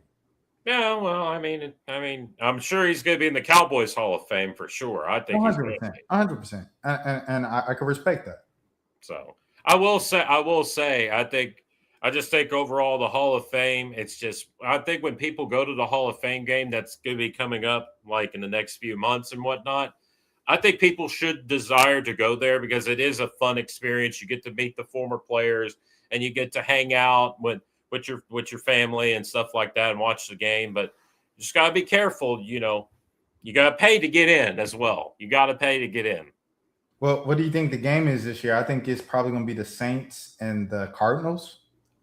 I think that might be it the next year. I think I have to look at it just to make sure. No, I don't think they've announced it yet. I'm just saying based off of this class, who do you think are the two teams that will get in? I think it'll probably be like the Saints and the Cardinals because I don't think they'll do it for the Patriots after they didn't let in Belichick and Kraft. And so, and I don't know. I think for it to be the Panthers again, I think it'll have to be like a year like Cam Newton gets in. Yeah, if Cam Newton gets in, of course. I saw that video of Cam Newton meeting up. Oh with yeah, Gilly. Gilly, That was cool. That was cool. My whole thing, bro, is like Gilly didn't even apologize. Like he didn't even say, "Hey, Cam, you was right." Jalen Hurts had a mediocre year, bro, and he's not on Cam Newton's level. Like that's disrespectful to Cam Newton. I know people can make fun of Cam Newton because he wears the funny hats and he's funny on a podcast now, but like Cam Newton was one of them. Like he's different. And I know his prime was short, so that might also be another reason why people shortchange him because his prime was only dang like 2012 to 2016, like 2012 to 2017. That was it, just that 5-year window in the NFL. Feels like Jalen Hurts and Cam are the same player. Almost feels like they are. No. Cam Newton, different level than Jalen Hurts, man. Yeah, that's true because Cam was a running quarterback and, you know, he could throw the ball. Jalen Hurts throws a good deep ball, though. He does throw a good deep ball. Cam put the team on his because I don't know if you knew that the background and stuff like that, if you remember, but the whole beef, the back and forth between them. Gilly is a big Philadelphia Eagles fan, right? And, so he was saying Jalen Hurts is like this type of quarter. You know, he's one of those quarterbacks up there with Patrick Mahomes, and then Cam Newton was saying no, he's not. And then Gilly came back and said, "Oh, I know you not talking. You was never on. You not Jalen Hurts level because Jalen Hurts won it and you didn't."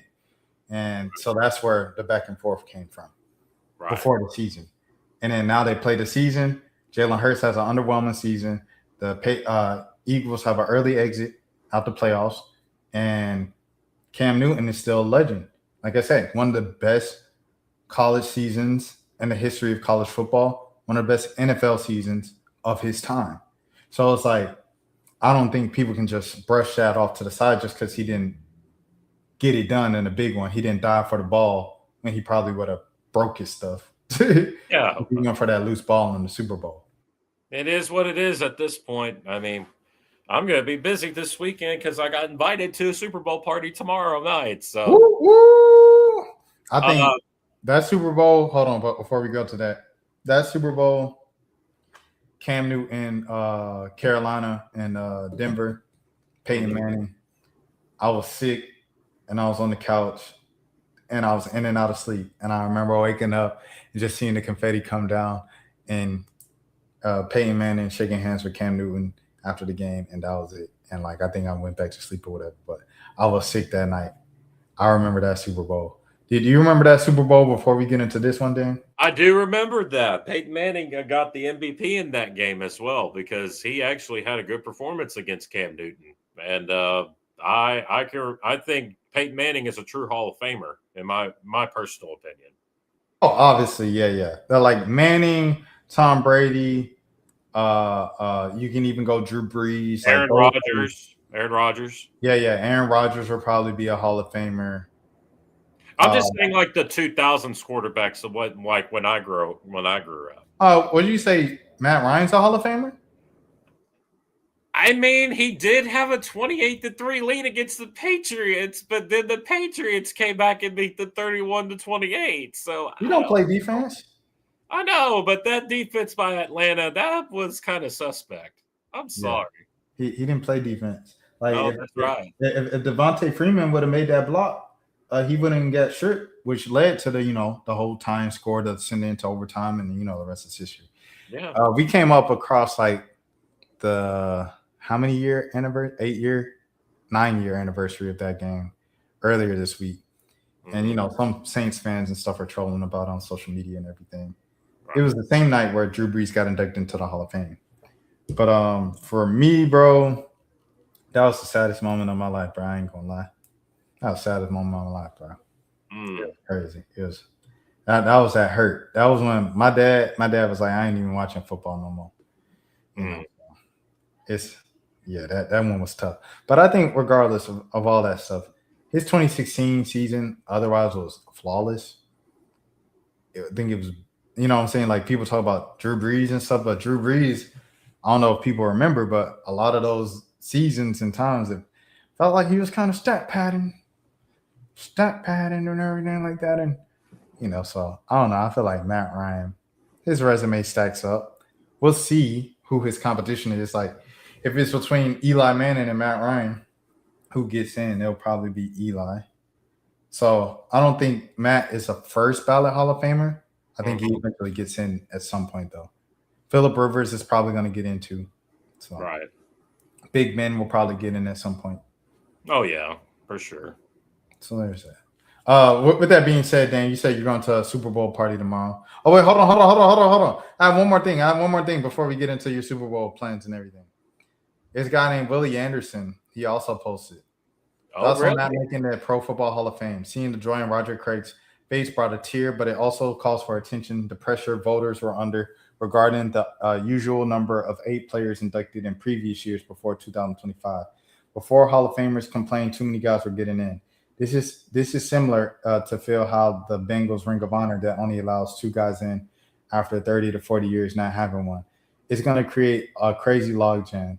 I dare not complain. My high school coach, mentor, and fellow Vigor High School alum, Dr. Robert Dr. Doom Brazil, wanted 30 years.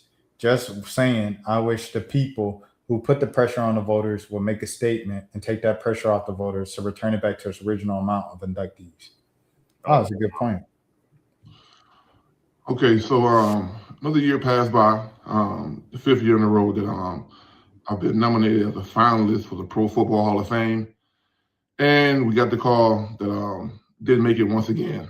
So this is the 5th year, starting back, I think, in 2021, I think, was my first year on the ballot as a finalist. The hardest part about the whole thing is, I'm sure guys will tell you the same thing too, is that phone call you get. We get the phone call every year 2 weeks before the Super Bowl, because they have to fly you out to the award ceremony that Thursday night. They just had it this past Thursday night in California, the week of the bowl game. So the hardest part is getting that phone call. So I first got the first phone call 2021. I was coaching in the NFL PA game where Marvin Lewis was the coach, and I was one of the offensive line coaches along with another great offensive lineman, Jackie Slater. Had a chance to coach with Jackie in the bowl game. I got the phone call that day at dinner. I was by myself. No, I had one more guy at the table with me, one of the coaches. And the phone call came from the 330 number from Ken.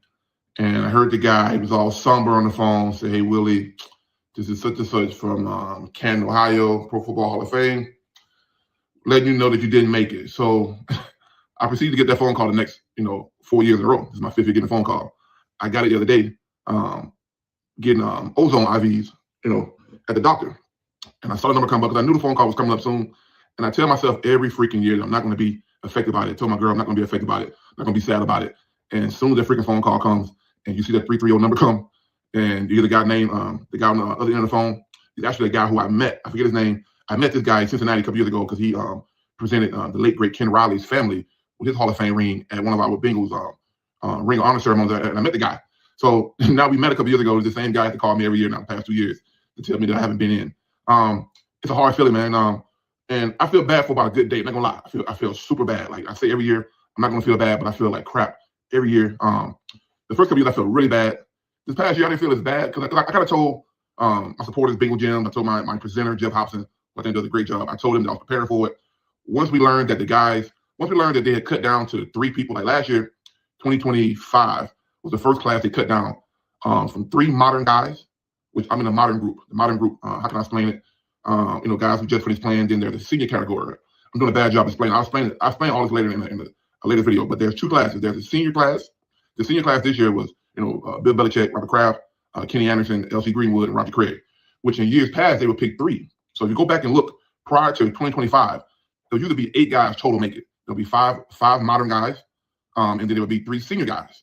But since, the last couple of years, I guess some of the Hall of Famers started to complain about there was too many guys getting in. And so the voters then started to feel pressured, and the voters started to cut down to, instead of making 5 modern guys, they cut down to 3 modern guys and 1 senior guy.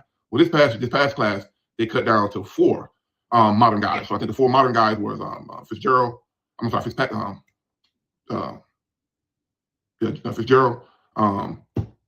Drew Brees, who was maybe Vinatieri, and Luke Kuechly. They were the 4 modern players. Then the 1 senior player was Roger Craig. So I think the hardest part is going to be same way we as Bengal players, we kind of. Yeah. Hey man, I do want to say this, and I don't want no smoke. But there has been a particular former player, Pro Football Hall of Famer, who has gone on many interviews over the past couple decades and said the Hall of Fame has turned into the Hall of Pretty Good. And I don't like that I'm considered in the same class as some of those guys. I look at him, I'm like, he got in the Hall of Fame? He got in the Hall of Fame? And he criticized the Hall of Fame for that for years. That led to this whole shrinking the classes from 8 to 5. Now that same said person is on interviews the same week, Super Bowl week, complaining about the type of people voting. He said you wouldn't get so-and-so to judge cuisine. You wouldn't get so-and-so to judge a model contest. He said you need the former players voting. This person is the reason for a lot of the omissions this year. And this person is now shifting the blame to something else.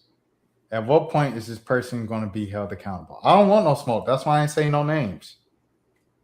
But the folks who connect the dots, connect the dots. I just want to throw that out there. That is something. That is something for sure. You have anything on the Hall of Fame class getting smaller from the previous 8 to 5 now?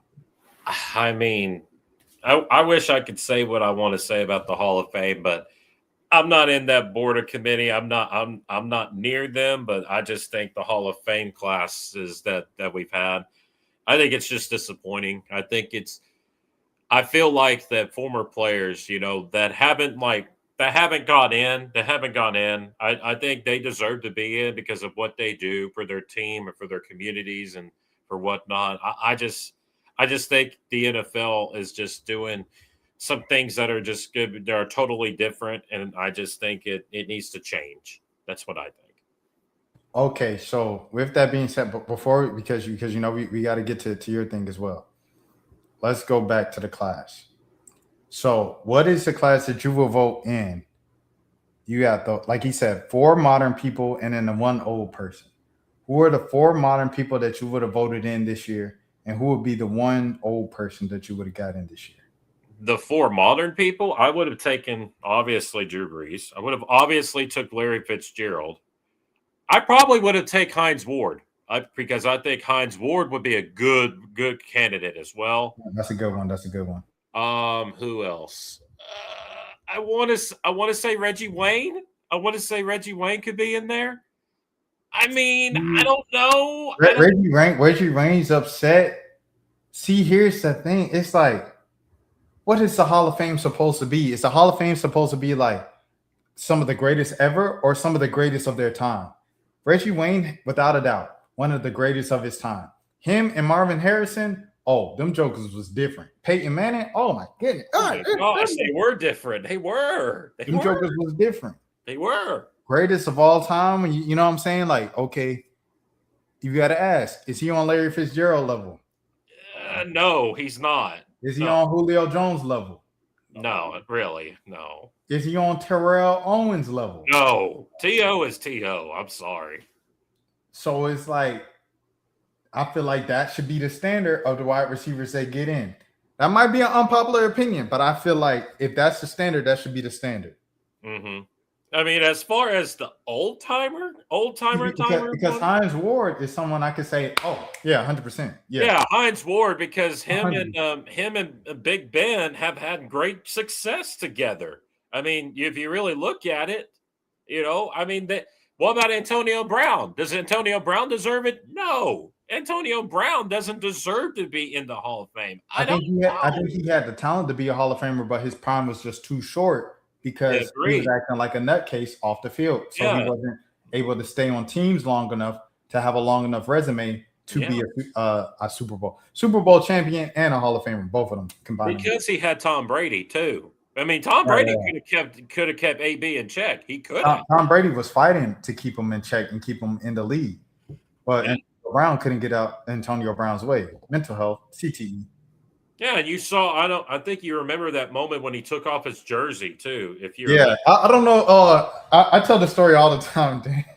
Go ahead. I'm actually interested. My first time in LA, I was in DeKalb County in Georgia, in Atlanta. I was covering an event, a community event or whatever for my job at the time, my last job. Mm-hmm. I got a call. They said, "Hey, Kanye West is doing a brunch in LA tomorrow. Do you want to go?" I was like, what? I've never been to LA at this point in my life. And that's somewhere I always wanted to go as a teenager and stuff like that. I cannot remember how old I was. Maybe 26, maybe 27. I was like, oh yeah, for sure. Yeah. He said, okay, I'll get the ticket. I was like, bro, I'm going to LA. And then so he sent me the flyer. It was like, you got to wear all black, whatever. So I go fly in on Spirit. So it was like 2 or 3 delays. Like so I took off like 4 hours later than I was supposed to. So I thought I was going to get to LA early and just be like killing time before the little brunch. But I actually got there after the brunch already started. So I land in LA. I don't know like kind of the things or whatever that I know now of like take the bus, do this, or take a shuttle to a hotel and then take Uber from there. I just took an Uber from the airport. So it was like $110. It was mad expensive, bro. So I took the Uber down to the place. I felt like I was a celebrity. I'm riding in LA. The man's playing the radio, the Uber driver, and is California, know how to fight. I felt like I was in the movie at the beginning of the opening credits. So he drops me off. He said, okay, this is it. It's just a random warehouse, and there's a person on the side. So I go in, I give him my name, Rashad. Okay, check it off. So I walk in, I got Adidas on because Kanye's with Adidas at this time, and he's like going off on Nike, so I'm wearing it. So anyways, I get in.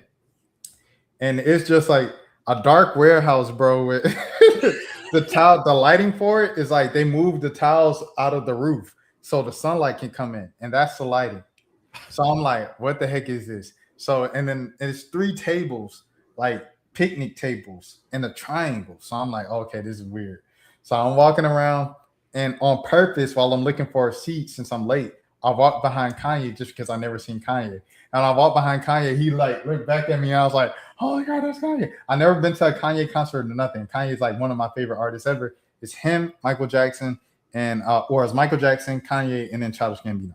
So I'm like, oh, it's not just Kanye. I'm freaking out. Anyways, I got to find somewhere to sit. So I'm like, hey, bro, can you scoot over? I'll just sit on the end of one bench. So then they had this like medieval food, and they offer it to me. Do you want some? I was like, no, thank you. I'm vegetarian. And I'm keeping my mask on too, because this is like 2022, so we still wearing masks. So Kanye, he's just sitting there, and everything you've seen from Kanye on the internet and interviews, that's Kanye in real life.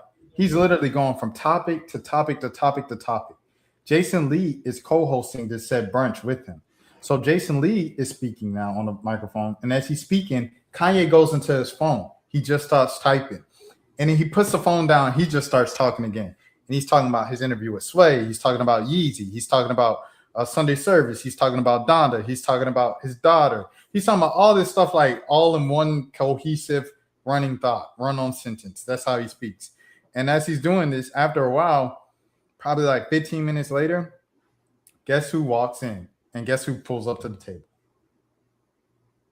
What? Who? Antonio Brown. Oh my gosh! Wow. Kanye, when he was on his phone the 15 minutes before, he invited AB to pull up to the brunch just randomly. And AB was already in uniform. He had on the full black. He had on the boots. he had on black gloves, everything like that. And he pulls up. And so then AB comes. He said, "Yeah, I invited my brother AB to the table." Oh man, that's wild. So then he hands the phone he hands the microphone off to AB, and AB's like, "Yeah, I'm grateful to be here. Shouts out to my brother Kanye West, this or that, da, da, da." Kanye starts interviewing AB at the table about why he took off his jersey and ran off the. I'm like, I'm just sitting there like, what is going on right now? So after the brunch, we're still in the warehouse.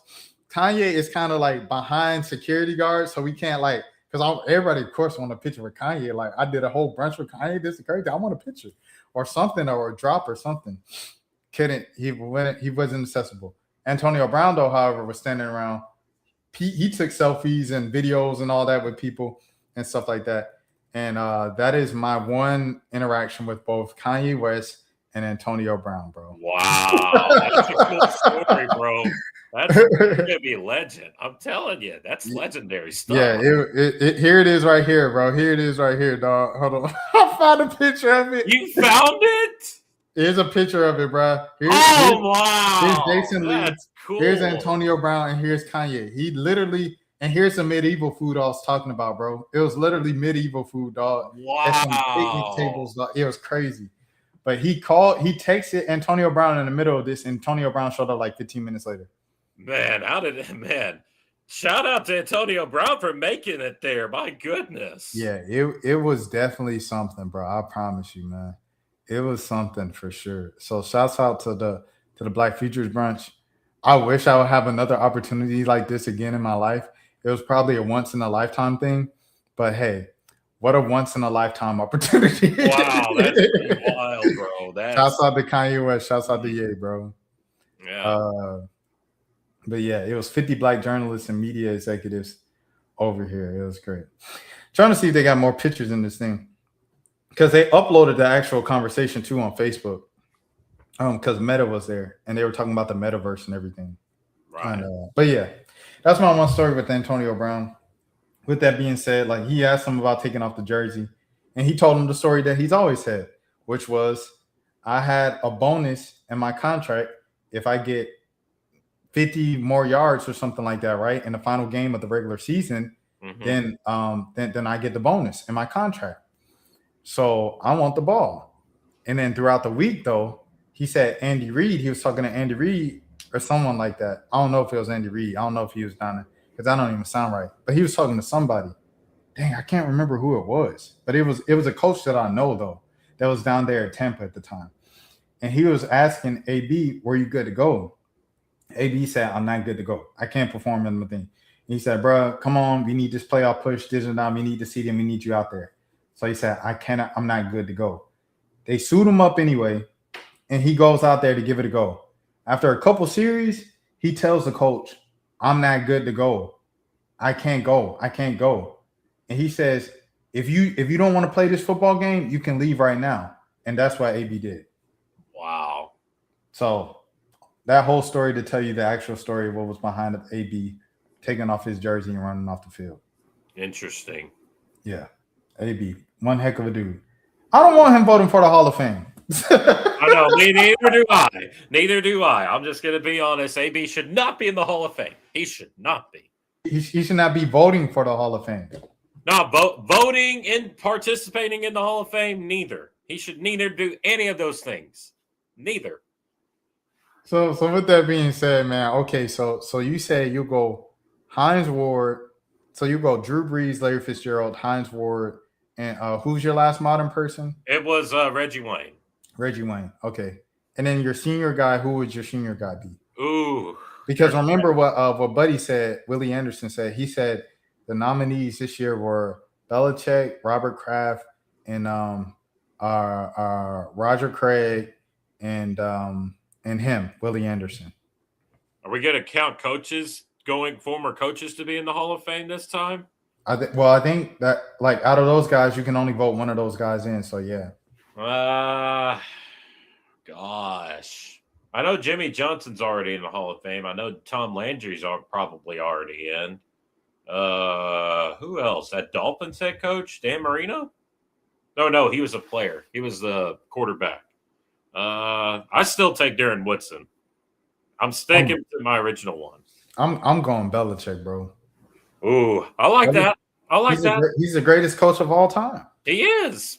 He is. In the NFL, of course. Of course, NFL wise.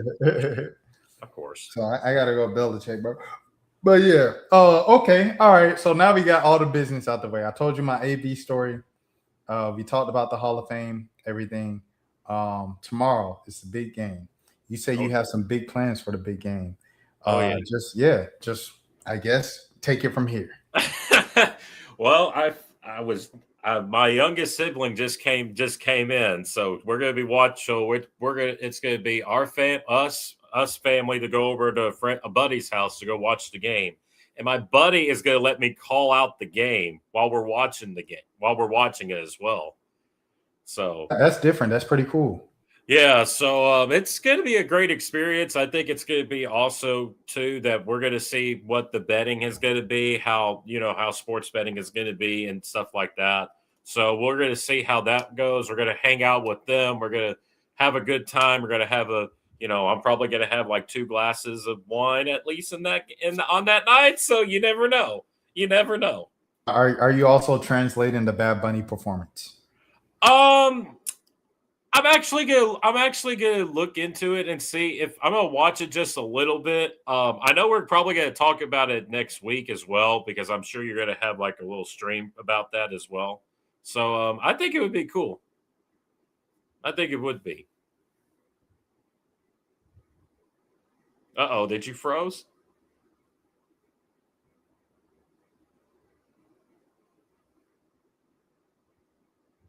You froze. Oh. Rashad, you still there?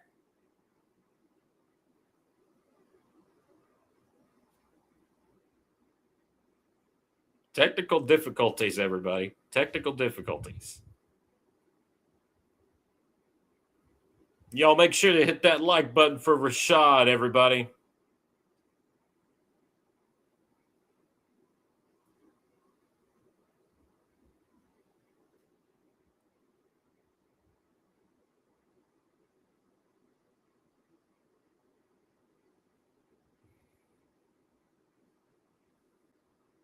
Okay. You good? I had to the hotspot. I literally, the crazy part is I was listening to you, bro, and I could hear what you were saying. And then I typed in the chat. I was like, my internet went out, but I could still hear you. And like, that's when it was like, can't send message. And I was like, oh, let me just switch to my hotspot. We at the end of the stream. It's all good, man. It's all good, man. So, okay. Yeah. But Yeah, I mean, yeah, we'll probably at some point address it, or definitely be talking about it during 1 a.m. for sure. So. Oh yeah, I'm sure Mo and Jelani are going to have a ball about that performance. I'm sure. I'm sure.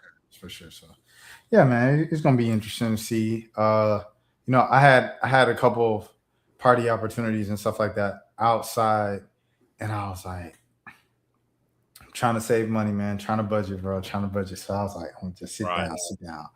I'm probably gonna do a stream right after, and that's it. But I'm chilling. I know we were supposed to talk about the NBA trades as well. I know we were supposed to, but just a quick rundown on that. Disappointed that Giannis did not get traded. I got the L on that one. Got the L. I'll take that. Everything else, the AD trade, I expected that to happen. We all kind of really expected it. I didn't think the Wizards were going to be involved, but they were. We got draft picks out of that deal. I also do want to say as well, the Mavericks are building for the future. I think these assets that they got is a good step towards that. They're building around Cooper Flag. I will say this. I think the players that they got back in Chris Middleton and A.J. Johnson, who else? Marvin Bagley as well is in the deal. And then we got a first for this year, and I think we got a first for 2030, and I think we got 3 seconds, if I'm not mistaken. But I think it's a good stepping stone towards the future.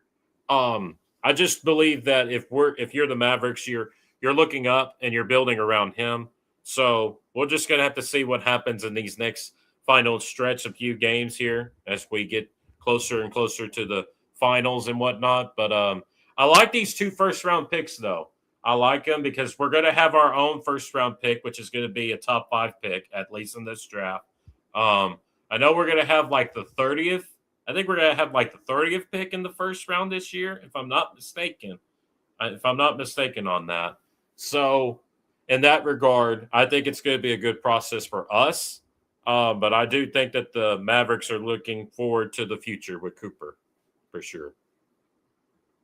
Yeah. Okay. Here's the details. Like you said, 2 first rounders and 3 second rounders. Okay. But this was the sources one. This wasn't the official trade. Let me see if he has the official trade update. Let me see. Should I need to scroll down? There's a lot of small trades that he reported on and stuff. And Cam Thomas getting cut. I couldn't even believe that Zubac got moved. I couldn't even believe it. And Jose Alvarado going back home to the Knicks. That was something that was long rumored, but it happened. You were right on point on that, Rashad. You were right on point with that. Yeah, they've been talking about that for a minute. But that was the only move that happened, though, for the Pelicans. Yeah, for the Mavericks, that is. Yeah. Well, not the only move. They got Tyus Jones from the Hornets. The Magic? So the Magic traded Tyus to Charlotte, then Charlotte traded Tyus to us. He went to Dallas. Okay. Yeah, Tyus Jones is actually playing in this game tonight against the Spurs. There it is. I know Gabe Vincent will be available for the Hawks for Jonathan Kuminga, so still got to wait for that. I'd really like to see that fit or whatever with Jalen Johnson, but just got to wait. Yeah. That was crazy. The Jared McCain to OKC. Okay, here it is. Dallas is receiving the Thunder first-round pick and a 2030 protected Warriors pick alongside the second rounders from Phoenix, Chicago, and Houston. So you got it's still 2 first rounders and 3 second rounders. That protected first round pick by the Warriors could be very, very interesting. Very interesting. I wonder what the protected is. Like, is it lottery protected? Is it top 5 protected? Top 10 protected? What is that? If it is top 5 protected, that's obviously a steal by Dallas if they got that. Yeah, 2030. Steph will be old by then. I mean, we said that about LeBron, and LeBron's still doing that at 41. So how old is Steph? Steph is like, he's got to be like 38. Oh yeah, Steph's like 38 right now. Yeah, 37. He's still doing it. So in 2030 he'll be 41. Wow. Yep. So that could be a good pick. That could be a really good pick. These second round picks that we got though are going to be interesting, even though that second round picks are a dime a dozen. Yeah, second round picks, those are only used as packages for bigger deals down the line. I actually like this though by the Mavericks because they got rid of AD's They got rid of AD's contract. Also, they saved over $200+ million for this with this move.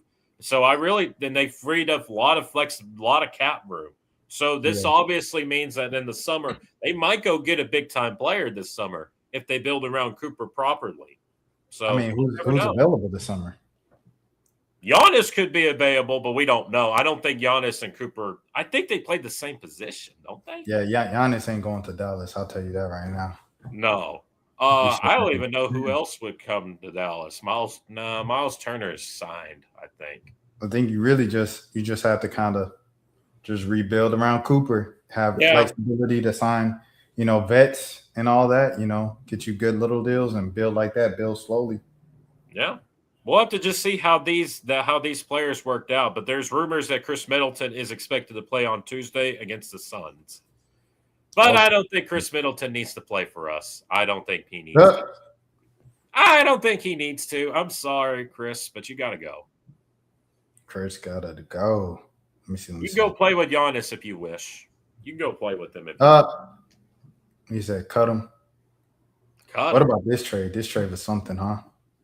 Spida and Harden together in Cleveland. That is going to be very, very interesting. Spida and the beard. Mm-mm-mm. All right, yeah, cool. But the Kuminga trade, we talked about that on Birds. I don't know if you were even there that night, Dan. I heard about it. I heard that you were talking about it. We did an episode of the Jock Langdale trade, and we did it early in the night so we could go to sleep. We finished probably like 11 p.m. Eastern time. Wow. 11:15, the trade happens. That's crazy. I told Malik, bro, we got to go. We got to do it. Malik was like, all right, bro. So we did another episode, 2 episodes back to back. And we did it. Do you think Kuminga's going to fit? I think he has a chance, like everybody say, he has the opportunity to be an all-star, but a lot of his stats are into calorie stats. He made a lot of bad decisions offensively. He can be a chucker, 18 points per game, guys, but with that 18 points a game comes like just a lot of boneheaded decisions. Atlanta's definitely going to give him that structure, though, like you can't do that here, just like how it was in Golden State. But I don't see them making this type of move for him and not playing him like they did in Golden State to teach him a lesson. I think he'll get a chance to make mistakes like Draymond Green said. And the ceiling for him and Jalen Johnson could be crazy. And this also takes pressure off of the Hawks. Like we were talking about in Birds and Buckets. If they get the number 1 pick, you would think that AJ would have like an argument to go number 1 over Darren if the Hawks had the number 1 pick, because the Hawks' lack of depth at the wing position. Like it's literally just Ricochet right there by himself on the wing for the Hawks. So now you add that wing depth and you aren't so obligated you have to go AJ to go need over who a lot of other people would consider a better player in Darren Peterson. You can just go to best player. I think Darren Peterson's the best player in this draft. So you go Peterson, number 1 if you get number 1, and you have your wings. And it's still thin in the front court in terms of the center position, but you can kind of figure that out along the way. Hopefully you can find some people and stuff like that along the way that can hold down that 5 spot. But when you have guards like freaking Darren Peterson and wings like Kuminga and a 4 like Jalen Johnson, I think you're pretty good. You're pretty Oh, man, Kuminga and Jalen Johnson together. Whew, that's a good duo. And you got Okonkwo in the middle. And on too. That's a good core. Yeah. So yeah, there's that. There were some small trades around the league too. Yeah, AO going to Minnesota. The Sumo, yeah. Wow. Rob Dillingham got traded to Chicago. Wow. Oh, this Luke Kennard thing was something for sure. Do you like Luke that move? For the Lakers, I did, yeah. Well, for the Lakers, sure. They got a sharpshooter like Luke Kennard. Luka and LeBron can find him in the corner. Hey, man, go in the corners. Go shoot a 3. Historical season he's having. Historical shooting season he's having. I'm not Oh, I sure. didn't know Chris Boucher got traded. Yeah, Boucher got traded to the Jazz. The Jazz are doing something. Yeah. They got a nice little group. They On do. the low, they got a nice little group. Let Yeah. me see. Man, I don't know what they doing. I don't Brooklyn know just what doing the whatever. Nuggets are doing. I don't know what the Sixers are doing. Why they trade Eric Gordon is beyond me. Why is Eric Gordon still playing in 2026? Get your money, black man. Now, the Zubac thing was very, very, very interesting. I will This was say. big.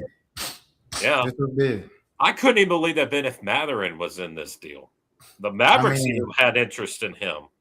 Zubac, dang near all-star. So if it was going to take someone like that, it was going to take someone like an all-star at a position that just a lot of people lack at. A lot of people lack at the center position these days. You know what I'm saying? It's like it's so top-heavy. You got Embiid, you got Jokic, you have Şengün, Sabonis is like 6'9", though. Like you talked about Onyeka. Onyeka's like 6'8". You know what I mean? Like there's just not a lot of size. There's DeAndre Ayton. Yeah. I mean, but yeah, whack. You know what I'm saying? Like DeAndre Ayton's what we have to list. Yuck. You know, I mean, shout out DeAndre Ayton, but that's terrible. Yeah. So it's just like a lot of teams don't have a 7-foot center that's good these days. You think Zubac and Pascal will be a good duo?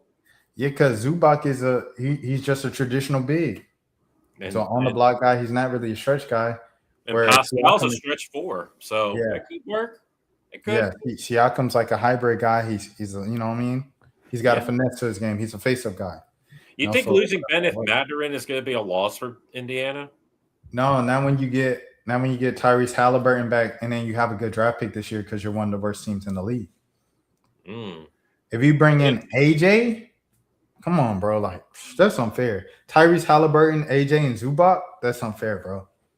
How about the Clippers getting Darius Garland and Bennett Mathurin together? Ooh. That's a good get. That's a good haul. Ooh, that's young. That's very poor, young. Poor Kawhi. Kawhi wanted the old heads with them and stuff like that, and they had all the old heads. And now they're all gone.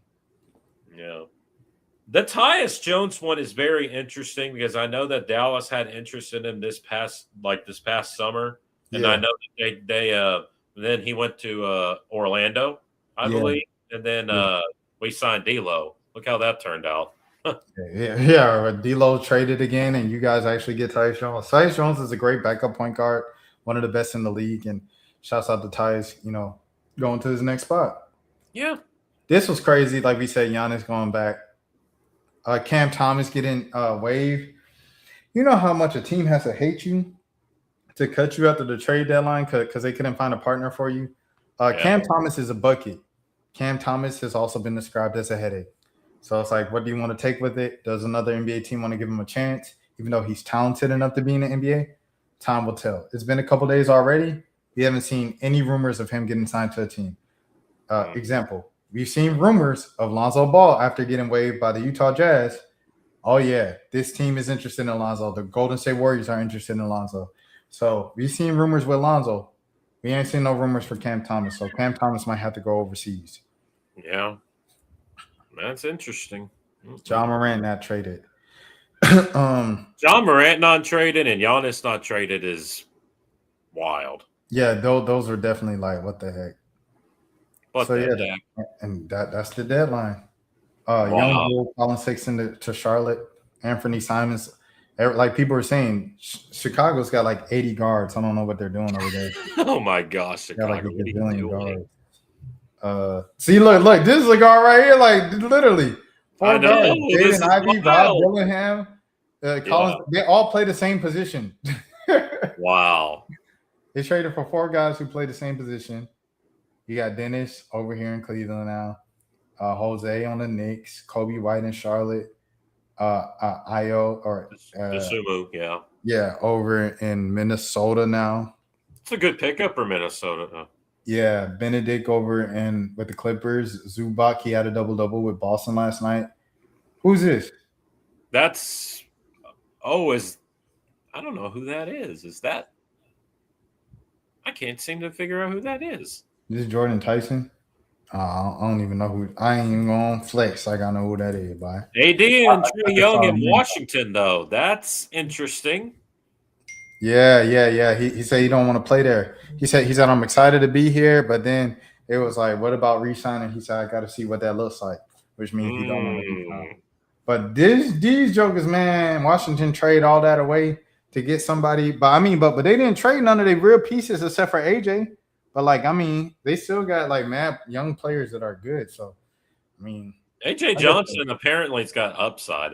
Apparently, yeah. Like I said, like he was their one piece that was like a piece that they traded, but everybody else was like still there on the team. Keyshawn, Alex Sarr, Bub Carrington, Balil, all those guys are still like really good. So, and then you got Trey to that's frosting on the cake. And if AD actually ever plays for the Wizards, that would be positive in my opinion as well. Jaren Jackson Jr., Triple J going to Utah. Like we said, Utah got a little squad there. Porzingis, they're confident that he's going to play. We'll see. And yeah, that's about it. Oh, DeAndre Hunter on the Kings now. Who cares? Yeah, that's wild. Middle of the pack team. I know he's mad about going there, but hey, it is what it is.